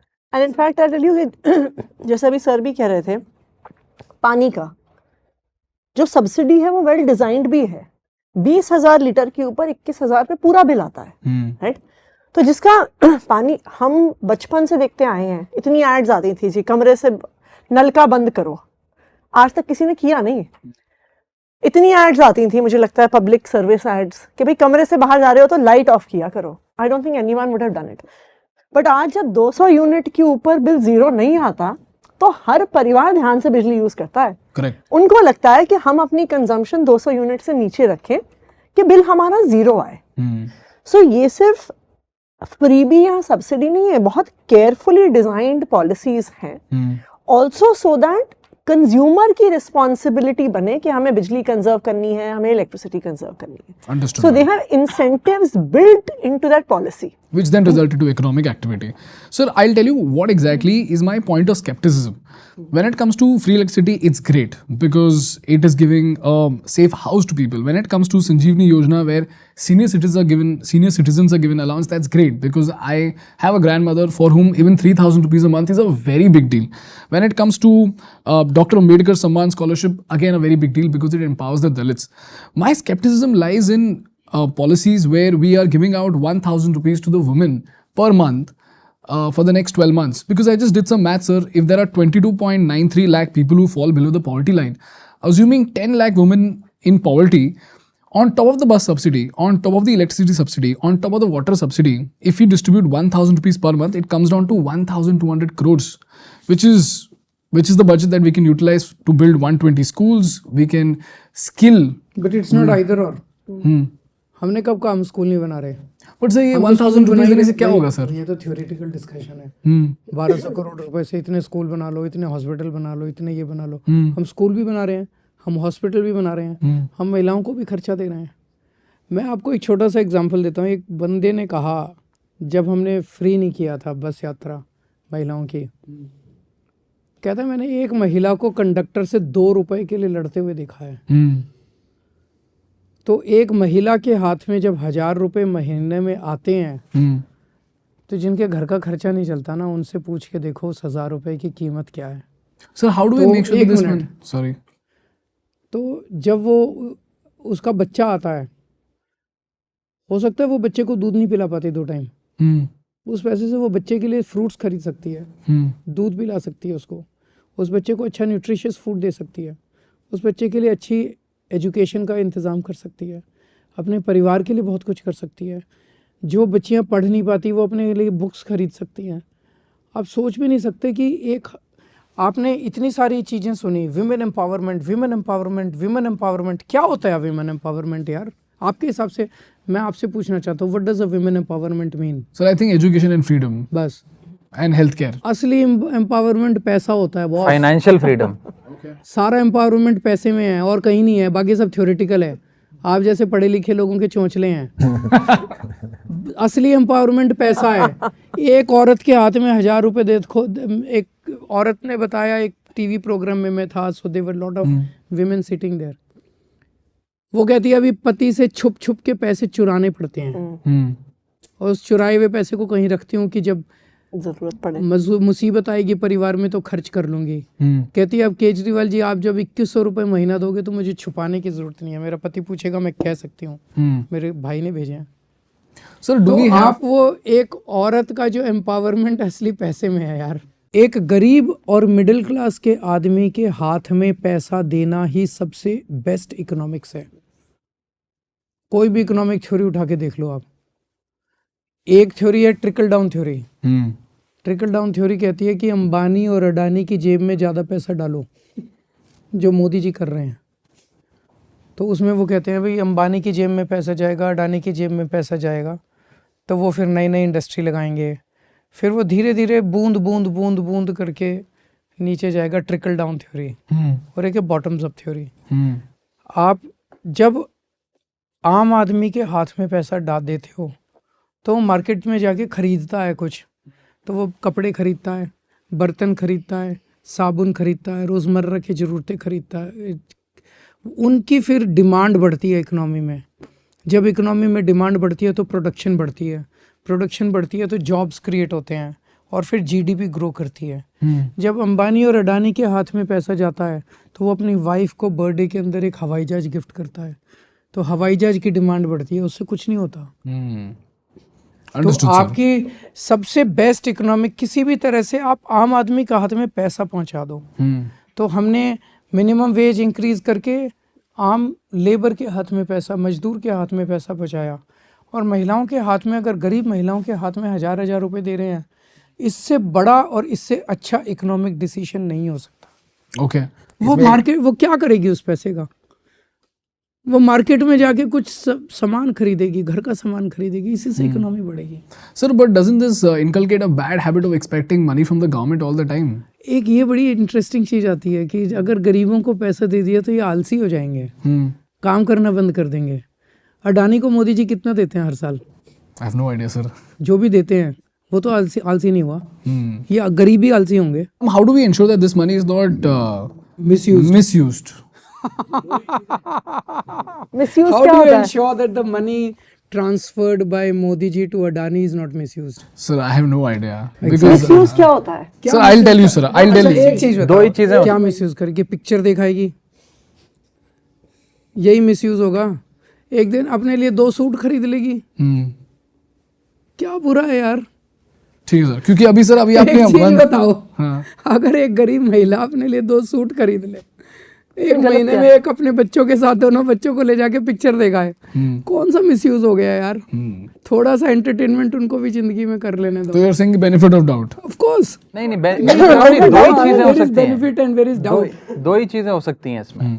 एक तो इस दुनिया में ऑलमोस्ट सारी इकोनॉमीज में आप देखेंगे तमाम सरकारें अनक्वालिफाइड फाइनेंशियल असिस्टेंस किसी ना किसी वर्ग को देते हैं। दो ही चीजें हो सकती हैं, एक वो खर्चेंगी उसको, चाहे साड़ी खरीदें, चाहे कोई जरूरत की सामान खरीदे, राशन खरीदे, उससे वो सारा पैसा इकोनॉमी में वापस फ्लो बैक होगा, कंजम्पशन बढ़ेगी, डिमांड बढ़ेगी, इंडस्ट्री बढ़ेगी, सारी चीजें बढ़ेगी, इकोनॉमी का चक्का चलेगा। और दूसरी चीज है वो खर्चा ना करे, अज्यूमिंग वो बैंक में रख ले, तो बैंक उसे 6% का ब्याज देगा और बैंक उसके पैसे को 12% पे लोन देकर वो भी इकोनॉमी में फ्लो बैक करेगा। तो यही दो चीजें हो सकती हैं। इन बोथ दिस केसेस आपकी इकोनॉमी का पहिया और तेजी से भागेगा। Got it. Sir, we are also giving out 1 lakh rupees to the rickshaw walas, right, sir? No we are not. वो 1 लाख रुपए For the wedding of their daughters. हाँ, डॉटर की वेडिंग में यार क्या दिक्कत है? Sir, I have no idea how that makes sense, sir. I'm so sorry. Can you please explain? तो उसकी बेटी की शादी जब होती है, बेटी की शादी में खर्चा होता है। अभी हम ऑलरेडी दिल्ली सरकार की स्कीम है, सभी सरकारों की स्कीम है कि गरीबों की बेटियों की शादी में 20-20 हज़ार रुपये अभी हम देते हैं। तो अगर 1 लाख रुपए उसकी बेटी की शादी में कंट्रीब्यूट कर दिया, शादी में आप जानते हैं, मतलब कहने को जो मर्जी कर लो, शादी सिंपल होनी चाहिए। मुझे नहीं पता आप शादीशुदा हो और आपकी शादी में कितना खर्च अभी भी हुआ सर मेरा, अभी हुआ तो काफी खर्च किया होगा, काफी हुआ सर, है ना? तो जब आपकी शादी में इतना हो तो उसको 1 लाख रुपए खर्च कर। Sir, but it's not earned money, sir. Sir, by that logic, we should just be sponsoring everything to the. No, not everything. We are not sponsoring everything. It's just that's exactly what I'm saying. Trying to say. थोड़ा सा सरकार होती किस लिए है? To take care of the people. To care of the people. Now how do we take care of the people? These are different ways in which we take care of the people. Okay. शादी में जब वो शादी करता है, शादी में उसके खर्चे होते हैं, वो लोन उठाता है फिर जगह जगह से। आप कई जगह लोन भी तो माफ़ करते हो ना लोगों के। तो अगर हम उसको एक ऐसी फैसिलिटी दे रहे हैं, उसे लोन लेने की ज़रूरत नहीं पड़ेगी, उसको क्या दिक्कत है? I don't think there is any problem in that. Are you sure, sir? I am sure. Sir, but why only just rickshaw walas? Why not everybody then? All people at the bottom of the pyramid. अभी तो आप रिक्शे वाले को ही नहीं देने दे रहे। But sir, जब why सबको दे specifically the देंगे rickshaw तो wala, sir? करेंगे धीरे धीरे। सबको मिल रही है अभी 20,000 रुपए मिल रही है। 20,000 But what is so special about this category of rickshaw walas that we're giving them 1 lakh rupees, sir? इनके साथ बातचीत चल रही थी, so it was decided, they demanded it, we announced it. भविष्य में देखते हैं जैसे जैसे आगे बढ़ेंगे, maybe we'll do it for everyone. Because sir, there are poorer sections of the society also, like the people who clean our drains also. Their situation is even worse. And like you mentioned that. So as I said, this was उनके साथ बातचीत चल रही थी, उनके साथ dialogue चल रहा था. They demanded this, it was announced. Okay. So भविष्य में मैं उम्मीद करता हूँ कि ये सब sections के लिए हो जाएगा. Sir, again, this is from the economic standpoint only. Why are we giving this? Why are we giving 18,000 rupees to the pujaris and the Maulvis, sir? एक सरकार जितना पैसा कमाती है, अज्यूमिंग उसका 20-30% वो सैलरीज, पेंशन्स और अपना जो सेक्रेटेरिएट और मंत्रालय चलाने का खर्चा होता है उसमें खर्च कर देते हैं। जो बैलेंस पैसा बचता है उस पैसे से वो जनता का भला करती है। A part of that goes into infrastructure development. सड़कें बनते हैं, फ्लाईओवर बनते हैं, जैसा कि बताया गया, वाटर पाइपलाइंस बिछाई गई, सुएज पाइपलाइंस बिछाई गई, एटसेट्रा। और बहुत सारा पैसा वेलफेयर के तौर पे सरकार जनता की जेब में डालती है। उसके कई सारे तरीके हैं। ऑटो ड्राइवर ने जब अपनी बेटी की शादी करनी है तो उसको 1 लाख रुपए की फाइनेंशियल असिस्टेंस दी। By the way, there are several governments in this country who give financial assistance at the time of daughter's marriage. Mamata Banerjee ji की सरकार बंगाल में देती है, तमिलनाडु में डीएमके की सरकार देती है। Similarly, there are sections of the society that are identified to whom some money is given in their pocket through which either they benefit the society। आप जैसे अब आप पुजारी की बात कर रहे हैं तो वो अपने खर्चे में, मंदिर को चलाने के खर्चे में, प्लेसेस ऑफ वर्शिप पे को ऑगमेंट करने पे खर्चा करेंगे और कुछ पैसा अपनी जेब में रखेंगे, अपने परिवार पे खर्च करेंगे, अपने बच्चों पे खर्च करेंगे। उन्होंने अपना जीवन समाज को, धर्म को सौंप दिया तो उनकी जेब में थोड़ी सी पैसा डालकर एक फाइनेंशियल असिस्टेंस देने का एक प्रयास है। तो मुझे लगता है इस देश में और तमाम इकोनॉमीज में कई सारे मॉडल्स हैं फाइनेंशियली एम्पावर करने के, फाइनेंशियल असिस्टेंस देने के उन लोगों को जिनको जरूरत है इस पैसे की। This is just one of the several ways of doing it. And I'm so sorry to say this, but it doesn't make any sense. Like, how do we ensure that they are really servicing the society? You might be an atheist. I'm not an atheist, sir. My family is extremely religious. I'm an agnostic.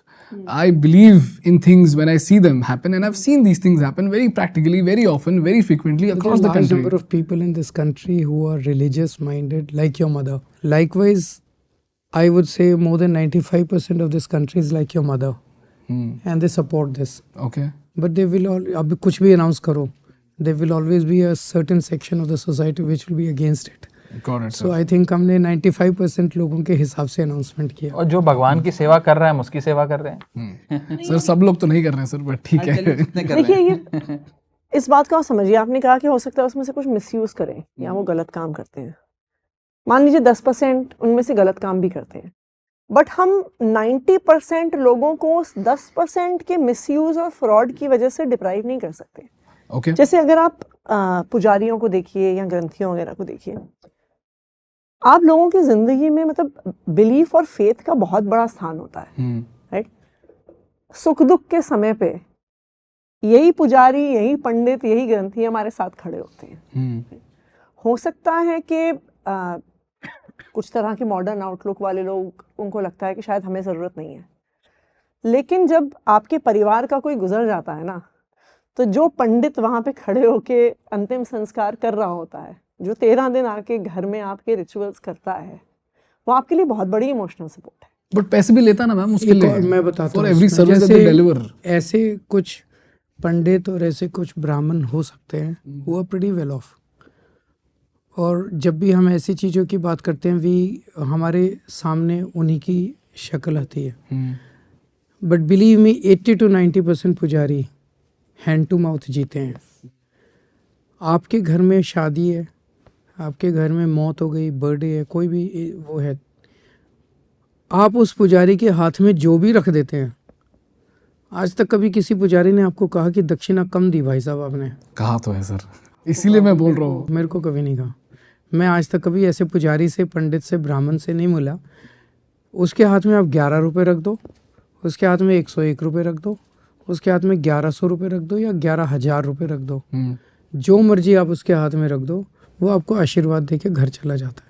आप उनके profession से सहमत हो सकते हैं अगर आप religious हैं, असहमत हो सकते हैं अगर आप एग्नोस्टिक हैं या एथिस्ट हैं, लेकिन वो भी समाज की एक नीड को पूरा कर रहे हैं। तो वो समाज की जब ज़रूरत को पूरा कर रहे हैं, समाज के साथ खड़े हैं, तो समाज की जिम्मेदारी है। Sir, but even a guitarist who's playing guitar at the railway station is making life pleasant for the people over there. ऐसे लोगों का मैं उनको गिटारिस्ट में, तो आपने उसको गिटारिस्ट शब्द यूज़ किया, मैं I would say suppose beggars हैं, let's bring everyone in that category. अभी हम लोग स्पेशली देखिए, सारी चीज़ें तो अभी 10 साल ही हुए हैं हमारे को सरकार बनाए हुए, और वो भी हाफ स्टेट में सरकार है और एक हमारी पंजाब में सरकार है। सारी चीज़ें हम 2 दिन में पूरी नहीं कर सकते। लेकिन बेगर्स, बच्चों के लिए खासकर, जो बच्चे आपको ट्रैफिक लाइट पे कार पे नॉक नॉक करते हैं और बलून बेचने की कोशिश करते हैं, उनको देख के बहुत दर्द होता है दिल में कि 75 साल की आज़ादी के बाद भी हम इन बच्चों के लिए कुछ नहीं कर पाए। अब हमने अनाउंस किया है कि उन बच्चों के लिए हम रेजिडेंशियल स्कूल्स खोलेंगे। It's not going to be easy. वो बच्चे बहुत नशे में डूबे होते हैं।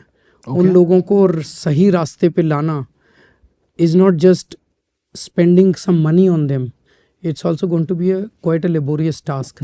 लेकिन हमने डिसाइड किया कि हम उनके लिए कई सारे रेजिडेंशियल स्कूल्स खोलेंगे, जहाँ इन सारे बच्चों को ट्रैफिक लाइट से उठा के हम उन स्कूल्स में डाल के उनको अच्छी एजुकेशन दे के मेन स्ट्रीम में लाने की कोशिश करेंगे। हमारी ये कोशिश रहती है कि we find a way to make their life better and easier and more dignified. Ma'am, because you have a revenue surplus, all of this makes complete sense. I'm just imagining a state when, if there is a deficit, of course your state is far away from deficit, but if other states get inspired from all of these things and they start identifying the segments where they don't run an economically viable profession, they are bound to go out of business today or tomorrow, whether that's a pujari or a guitarist or even the sound recordist over here. If these people tomorrow stop making money because the industry is evolving, the government cannot come down and give them pocket money because it's just not viable for the state. हुआ है history में, जब जब depression आता है, economic depression आता है, जब कोई पूरा का पूरा इकोनॉमिक सेगमेंट बैठ जाता है, सरकार डोल्स देती है। सरकार होती किस लिए है यार? सरकार डोल्स देती है, सरकार इकोनॉमिक सपोर्ट देती है अपने लोगों को, सरकार सीधे कैश ट्रांसफ़र करती है लोगों को। कोरोना के टाइम में पूरे देश में हमारी अकेली सरकार थी जिसने ऑटो वालों को, टैक्सी वालों को, लेबर को 5-5 हज़ार रुपये उनके अकाउंट में डलवाए थे। उसके अलावा यूएसए में हमने सुना, यूएसए में direct cash transfer to every US citizen. Yeah, but that was temporary ना सर, उसके बाद तो they decreased it, right? हाँ, तो जब जब ज़रूरत पड़ती है तब तब दिया जाता है। Yeah. सरकारें होती इसलिए हैं। बट सर ये जो लॉजिक जो था ना कि इकोनॉमिकली अनवाइबल प्रोफेशन है, जैसे पुजारी हो गया, if that logic is applied to every single profession that is existing in Delhi right now and the government begins to fund it, so let's not generalise everything, we are not doing it ना। तो अभी तो हम जितना possible है, जो segment है उसके लिए कर रहे हैं। नहीं, और भारत सरकार और अन्य सरकारें भी अपने अपने हिसाब से वेलफेयर करने की कोशिशें तो करती रहती हैं। अब आप देखिए, हिंदुस्तान में सरकार मनरेगा को पैसा देती है, फर्टिलाइजर सब्सिडी देती है, गैस सिलेंडर बहुत लंबे समय तक दिए, 80 लाख लोगों को राशन देती है। करेक्ट। अब आप कहेंगे कि ये भी फ्री भी है? नहीं सर, वो नहीं है फ्री भी। तो और ये फ्री भी है जो हम दे रहे हैं? नहीं सर, मैं sir like I said, electricity, food, electricity, food, transportation, all of it, I am able to understand the logic behind this sir, because मैंने देखा है इसका benefit. In fact like I said, when I spoke to people, they told me that their lives have improved because of health care, because of education. एक बार ये पुजारी वाला शुरू हो जाए, you should talk to 100 pujaris. Done sir, I will They will definitely say that their life has improved. Done sir, I will definitely do that, but like an agnost, I will go and see the evidence and I'll definitely let you know sir. नहीं, they will definitely say उनकी life improve हुई है। उनकी वजह से दूसरों की life कितनी इम्प्रूव हुई है, ये तो फिर रिलीजियस। बिकॉज सर मेरा मायोपिक व्यू ये देखता है कि मैंने अपसेलिंग सर्विसेज देखे हैं पुजारी से कि आप 1000 रुपये कर दो, 2000 रुपये कर दो, आप भगवान के पास चले जाओगे, ऐसा कर दोगे, वैसा कर दोगे, स्वर्ग का ये द्वार खुल जाएगा। मैं उसमें सब में नहीं जा रहा। ये लोगों का पर्सनल फेथ है, लोगों की पर्सनल बिलीफ्स है। कुछ लोग मानते हैं, कुछ लोग नहीं मानते, कुछ लोग ये मानते हैं, कुछ लोग वो मानते हैं. I am not going to that. I am only on the fact that they are providing some service to the society, and that service has a huge demand in the society. Got it. आज ये नहीं रहेंगे, कोई और आ जाएगा. इस demand को तो पूरा करना ही है, because there is a demand in the society. So if there is a demand in the society and they are fulfilling that demand, then they be better compensated. Because I was of the opinion that if they're fulfilling that demand, the economics will reward them for fulfilling that demand. Because it's not really a commercial activity. There is no price to it. जैसे मैंने कहा कि किसी के घर अगर पूजा कराने गए दिवाली पे, उसने 11 रुपए दिए, वो ये नहीं कहता कि मेरी इस पूजा के इतने पैसे हैं. उसका प्राइस टैग नहीं है. It depends on the donation. Got it. ठीक है sir. So now I want to talk about education, sir. And I am so excited to talk about this because we started Think School and हमारा tagline ये बोलता है that we want to put a dent in the Indian education system of India. And I am a product of a failed education system. मैंने civil engineering करी है and thank God I'm not building buildings. Otherwise buildings खड़ी नहीं होती. मेरा जो photo था वो अखबार में छपता. देखो गणेश प्रसाद ने बिल्डिंग बनाया और गिर गया. बट जब मैंने कैब ड्राइवर से बात किया, जब मैंने रिक्शा ड्राइवर से बात किया, उन्होंने हमको बताया कि because schools have seen remarkable transformation in the infrastructure, their lives have remarkably changed, because of which now they're confident that their children are going to a good school. Some people are saying that teachers have become complacent, but I want to take that case off.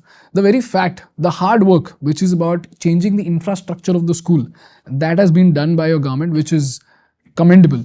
So I want to understand from you, ma'am, because when I was speaking to Vijay, he told me that you headed this initiative and you made sure that there were systems which were inculcated in such a way that in the long run, these schools will have infrastructure which will always be updated to the modern time. So how did you make this happen and what was the situation before, ma'am? देखिए, सबसे पहले तो मुझे लगता है कि किसी भी सरकार की क्या प्रायोरिटी है, ये इस बात से दिखता है कि वो सरकार अपना पैसा कहाँ पे लगाती है. राइट. जब 2015 में सर जब चीफ मिनिस्टर बने, जो पहला बजट प्रेजेंट हुआ दिल्ली असेंबली में, उससे पहले एजुकेशन का बजट दिल्ली सरकार का 5,000 करोड़ का होता था. Okay. एक शॉट में वो डबल करके 10,000 करोड़ कर दिया इन a single shot. Delhi became the first state जिसने 25% अपने बजट का एजुकेशन में लगाया है. Correct. और लगातार 10 साल से लगाती आ रही है. राइट. तो सबसे पहले तो ये था कि कोई भी ये चीज करने के लिए, मैम एक सेकंड, आपने 25% लगाया ना, बाकी स्टेट्स का कंपैरिजन दीजिए ताकि ऑडियंस को समझ में आए कि कितनी बड़ी बात है. 3%, 4%. Can you give me some examples? 5%. Maximum. National level पे शायद 2%. National level पे भी it's less than 5%. नहीं. Center is less than 2%. Center is less than 2%, and we've done 25%. 25% of the annual budget. Ma'am, what happened because of this 25% budget allocation? देखिए, सबसे पहली जो चीज हुई, मुझे याद है अभी भी, कि इंफ्रास्ट्रक्चर सरकारी स्कूलों का बहुत बुरे हाल में था. मुझे अभी भी याद है जब 2015 में मनीष जी एजुकेशन मिनिस्टर थे, मैं उनकी एडवाइजर थी. हम लोग जो स्कूलों में जाते थे ना, आप स्कूल के अंदर घुसिए, सबसे पहले टॉयलेट की बदबू आती थी. ऐसे होते थे दिल्ली गवर्नमेंट स्कूल. और जिस टॉयलेट की बदबू 100 मीटर दूर आ रही होती थी ना, उसके बाहर कॉरिडोर में बच्चे जमीन पे बैठ के पढ़ रहे होते थे. क्यों? क्योंकि क्लासरूम्स की कमी थी. क्लास में डेस्क नहीं होता था, स्कूल में पीने का पानी नहीं होता था, साफ टॉयलेट नहीं होते थे, सफाई कर्मचारी नहीं होते थे, कोई डेस्क नहीं थे, कोई दीवारें टूटी हुई थी, छत चूरी थी. Like a classic government school. Government school बोलती मेरे दिमाग में यही आता है जो भी आपने अभी डिस्क्राइब किया. Then what did you do different to build a system to change this, ma'am? देखिए, सबसे पहले तो इंफ्रास्ट्रक्चर पे बहुत काम हुआ.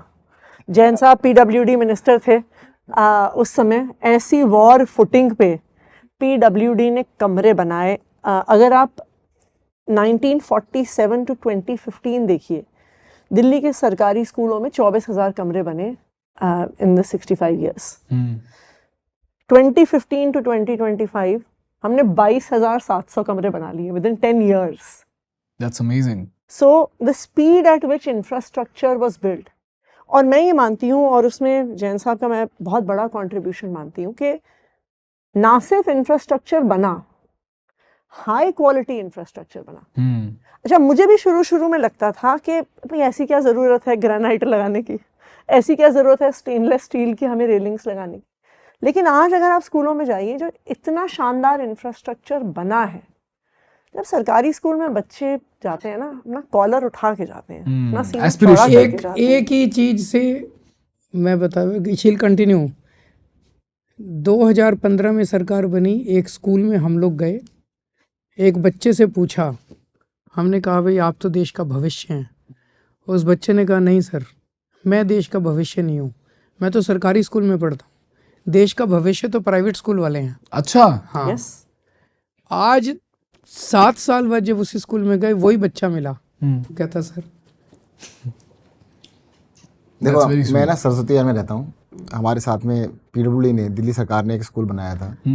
हमारी सरकार बनी तो स्कूल को तोड़ के दोबारा बनाना पड़ा आफ्टर 20। सारे स्कूलों को दोबारा बनाया, बाय द वे। तोड़ना पड़ा। जितने स्कूल थे सारी बिल्डिंग्स को तोड़ के सारी बिल्डिंग्स को दोबारा बनाया गया है, and that is the reason we have world class buildings today. आज हमारे स्कूलों के अंदर ना ऑडिटोरियम देखिएगा, प्राइवेट स्कूलों से कहीं बेटर है।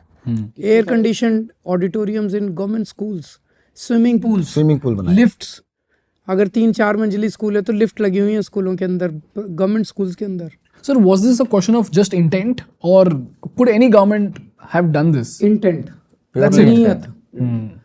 नीयत के सवाल है, बाकी और कोई सवाल नहीं है। The easier part was to invest. मतलब जब शुरू में हुआ था तो हमने पहले साल में कहा कि सारे टॉयलेट ठीक कराओ, 4-5 चीज़ों पे जोर दिया, सफाई, टॉयलेट, बाउंड्री, पीने का स्कूल पानी, की बाउंड्री, पीने का पानी, पीने का पानी, ये 4-5 चीज़ों की हमने Blackboard. सारे ब्लैक बोर्ड, ये सारे स्कूलों के अंदर एक साथ पहले साल में हमने किया। But that was not sufficient. फिर स्कूलों की बिल्डिंग्स तोड़ के बनानी चालू की। लेकिन लोग अपने बच्चों को अच्छी बिल्डिंग के लिए स्कूल में थोड़ी भेजते हैं, रिजल्ट्स के लिए भेजते हैं। फिर हमने सारे स्कूल्स के प्रिंसिपल्स को अब्रॉड भेजा ट्रेनिंग के लिए। फिनलैंड भेजा था ना सर? फिनलैंड भेजा, सिंगापुर भेजा, कैम्ब्रिज भेजा, IIM अहमदाबाद, हमारे हजारों टीचर्स को हमने IIMs में भेजा। क्या हुआ सर उसके बाद?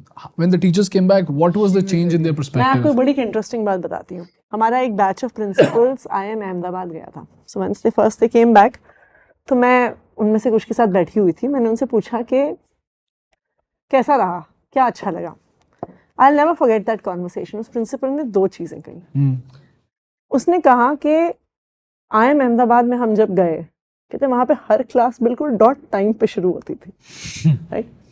उसने एक दूसरी चीज़ कही, उसने कहा कि वहाँ के डायरेक्टर ने भी आके हमारी एक क्लास दी थी और सारे उनके सीनियर प्रोफेसर्स ने पढ़ाया। ही सेड दैट वो इतनी तैयारी करके आते थे क्लास के लिए, चाहे वो एक लेक्चरर हो, प्रोफेसर हो या IIM अहमदाबाद का डायरेक्टर हो। आप इस बात को समझिए, जब वो 2 चीज़ें पॉइंट आउट कर रहा है, पहली बार एक दिल्ली के सरकारी स्कूल के प्रिंसिपल को एक वर्ल्ड क्लास इंस्टीट्यूशन का इथॉस देखने का मौका मिला। पहले उन्होंने देखा ही नहीं था। पहले उन्होंने देखा ही नहीं था कि एक अच्छा इंस्टीट्यूशन क्या होता है, उसका माहौल क्या होता है, उसका हेड ऑफ द इंस्टीट्यूशन क्या करता है, उसके टीचर्स क्या करते हैं।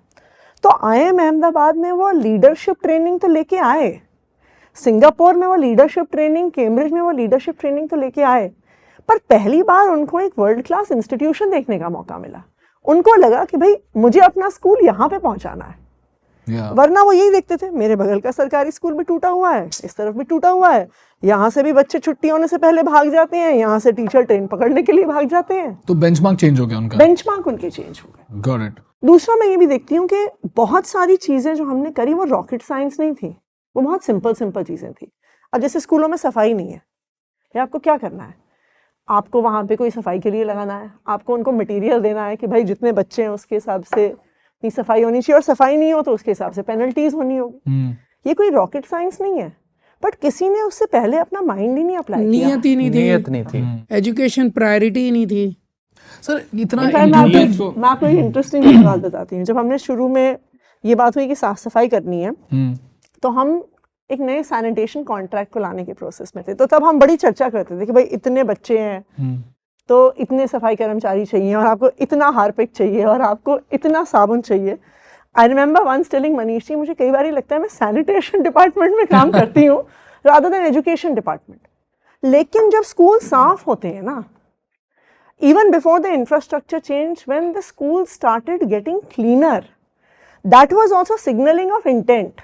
कि पेरेंट्स आके कहते थे कि क्या हुआ जी, शुरू में 1 साल में तो इंफ्रास्ट्रक्चर नहीं बदला, लेकिन 1 साल में शुरू में स्कूलों में सफाई हो गई, वहां पे पीने का पानी आ गया, वहां पे क्लासरूम में ब्लैक बोर्ड आ गए, टॉयलेट साफ हो गए। टॉयलेट साफ हो गए। तो ऑल ऑफ अ सडन बच्चों को भी लगने लगा, पेरेंट्स को भी लगने लगा कि भाई स्कूल सिस्टम सीरियस है। करेक्ट। टीचर्स को भी लगने लगा कि भाई सरकार इन बच्चों के बारे में कुछ चिंता कर रही है। तो टीचर्स को भी ये मैसेज जाता है कि भाई the government is serious, government की नीयत है कि इन बच्चों को अच्छा माहौल दिया जाए और उनको अच्छी पढ़ाई लिखाई दी जाए। मैं इनफैक्ट एक स्कूल में गया, इंटेंट को फर्दर डिफाइन करिए। The investment by our government in education was not for the next election, the investment Was in the first year, first budget. was in the first budget. The investment in education by our government was for the next generation, not for the next election, which is the most That's critical most aspect. important. correct, because every party would just optimize for the next election if they wanted to do this just for politics. Ma'am, in fact, just to validate your statement, I in fact went to a school in Kiran Vihar. This was day before yesterday. In Delhi. तो जब sorry sir, In Delhi. in Delhi. तो जब किरण विहार के school में मैं गया था, वहाँ पे I saw that there were CCTV cameras which were crystal clear. And when I spoke to the principal over there, he said that CCTV camera is a luxury and I can monitor all the classrooms from here. He said that with pride. So I was just thinking to myself as to why is this CCTV camera such a big deal? And when I went back to my school days, I realized that even in a private school back then, CCTV cameras weren't there. So there was no way to monitor if there is something bad that's happening in a particular classroom or not. But now there is such a big safety net that especially when there are rising cases of sexual harassment, once there is CCTV camera that is installed, there is at least some deterrence that something like this cannot happen. You can check if what exactly is the teacher doing in the classroom when there is CCTV camera. In fact, when I spoke to him, in fact, जब मैं गया था ma'am school में, school बहुत ही साफ था. So I would say, हाँ मैं बिना बताया गया था. तो हमने बोला था कि हम केजरीवाल सर से मिलने जा रहे हैं, तो हम आपके स्कूल का असेसमेंट करने को आए. तो हमको लगा कि चलो प्रिंसिपल मान जाएगा. उन्होंने बोला कि आपके पास नोटिस है कि नहीं है. तो हमने बोला नोटिस नहीं है, बट हम आपको ईमेल दिखा देंगे. बट हमने बोला कि सर बता दो ना सर क्या इंप्रूवमेंट हुआ है, हम सच में उनसे मिलने जा रहे हैं, तो मिलने के बाद ही हम फोटो दिखा सकते हैं आपको, तो प्लीज़ हमको बताइए. तो उन्होंने हमको बताया कि इंप्रूवमेंट तो काफ़ी सारी हुई है, हमारे पर फिर भी बहुत सारा रेस्ट्रिक्शन है कि हम बहुत सारी चीज़ें कर नहीं पाते हैं, बट पहले से हम पर बहुत ज़्यादा प्रेशर है कि हम लर्न करें और बच्चों को सिखाएं. सर एक एक्स्ट्रा एक्सपेक्टेशन वाला क्वेश्चन पूछ लूँ मैं. Are we teaching our teachers how to use ChatGPT and teach students how to use ChatGPT? वो शायद अभी नहीं है. वो अभी नहीं है, पर मैं आपको बात बताऊं, लोग खुद ही सीख जाते हैं. टीचर्स को हम सिखाएं ना सिखाएं, बच्चे तो 100% सीख जाते हैं.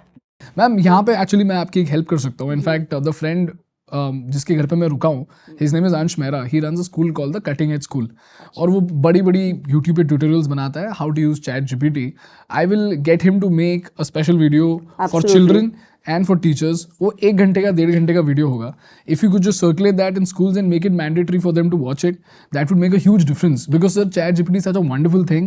Every phone that has WhatsApp now can use ChatGPT. You can literally speak to ChatGPT and understand every single physics concept, chemistry concept. और जब मैं IIT JEE के लिए प्रिपरेशन कर रहा था, सक्सीड नहीं हुआ, लेकिन जब मैं पढ़ाई कर रहा था तब आई रोडो करके फिजिक्स का बुक था, और उसका जो सोल्यूशन भी मिलता नहीं था. उसका शायद कोई रशियन ऑथर था, और HC वर्मा था जिसका भी सोल्यूशन मिलता नहीं था, उसको अलग से खरीदना पड़ता था. बट आज इतना मैजिकल लगता है कि आप उसी क्वेश्चन को डाल दो ChatGPT में, वो आपको एक्सप्लेन भी करेगा, आप उसको क्वेश्चन पूछते रह सकते हो और वो आपको जवाब देता रहेगा. And to a large extent it's free, so any kid or any teacher can use that in such a way that they can empower the kid to study even without the teacher, even without the availability of the teacher, which is a great thing. So I will definitely do that. We would ma'am. be happy. It would be great if you could just circulate that. Ma'am, the last question that I have is about landfills. Sir, मेरी एक friend है KK Create. उन्होंने recently she went to the landfills of Delhi, and unfortunately she received such a cold response that she was even beaten by some people over there. While she went to that landfill, and she actually investigated. बीट कोई पता नहीं कौन लोग थे. Sir, I'll talk to her and I'll let you know about this. So when we saw that video, we saw that people in landfills live in such disastrous conditions. And I checked, in fact, I'm a civil engineer, like I said, a failed civil engineer. But जितनी मैंने पढ़ाई करी है, मुझे पता है कि it's a very mammoth problem. Like even if you want to solve it today, even if you allocate thousands of crores of budget to it, you can't solve it today. No, it is doable. It is only because of some bureaucratic reasons that it is pending. Can you help me explain that, sir? Can you help me understand this, sir? हमने जब हमारी 2 साल पहले नगर निगम में MCD में हमारी सरकार बनी थी, हमने आते ही उसके कॉन्ट्रैक्ट्स दे दिए थे, और उसका वो लैंडफिल साइट को ख़त्म करने का काम शुरू हो गया था. Okay.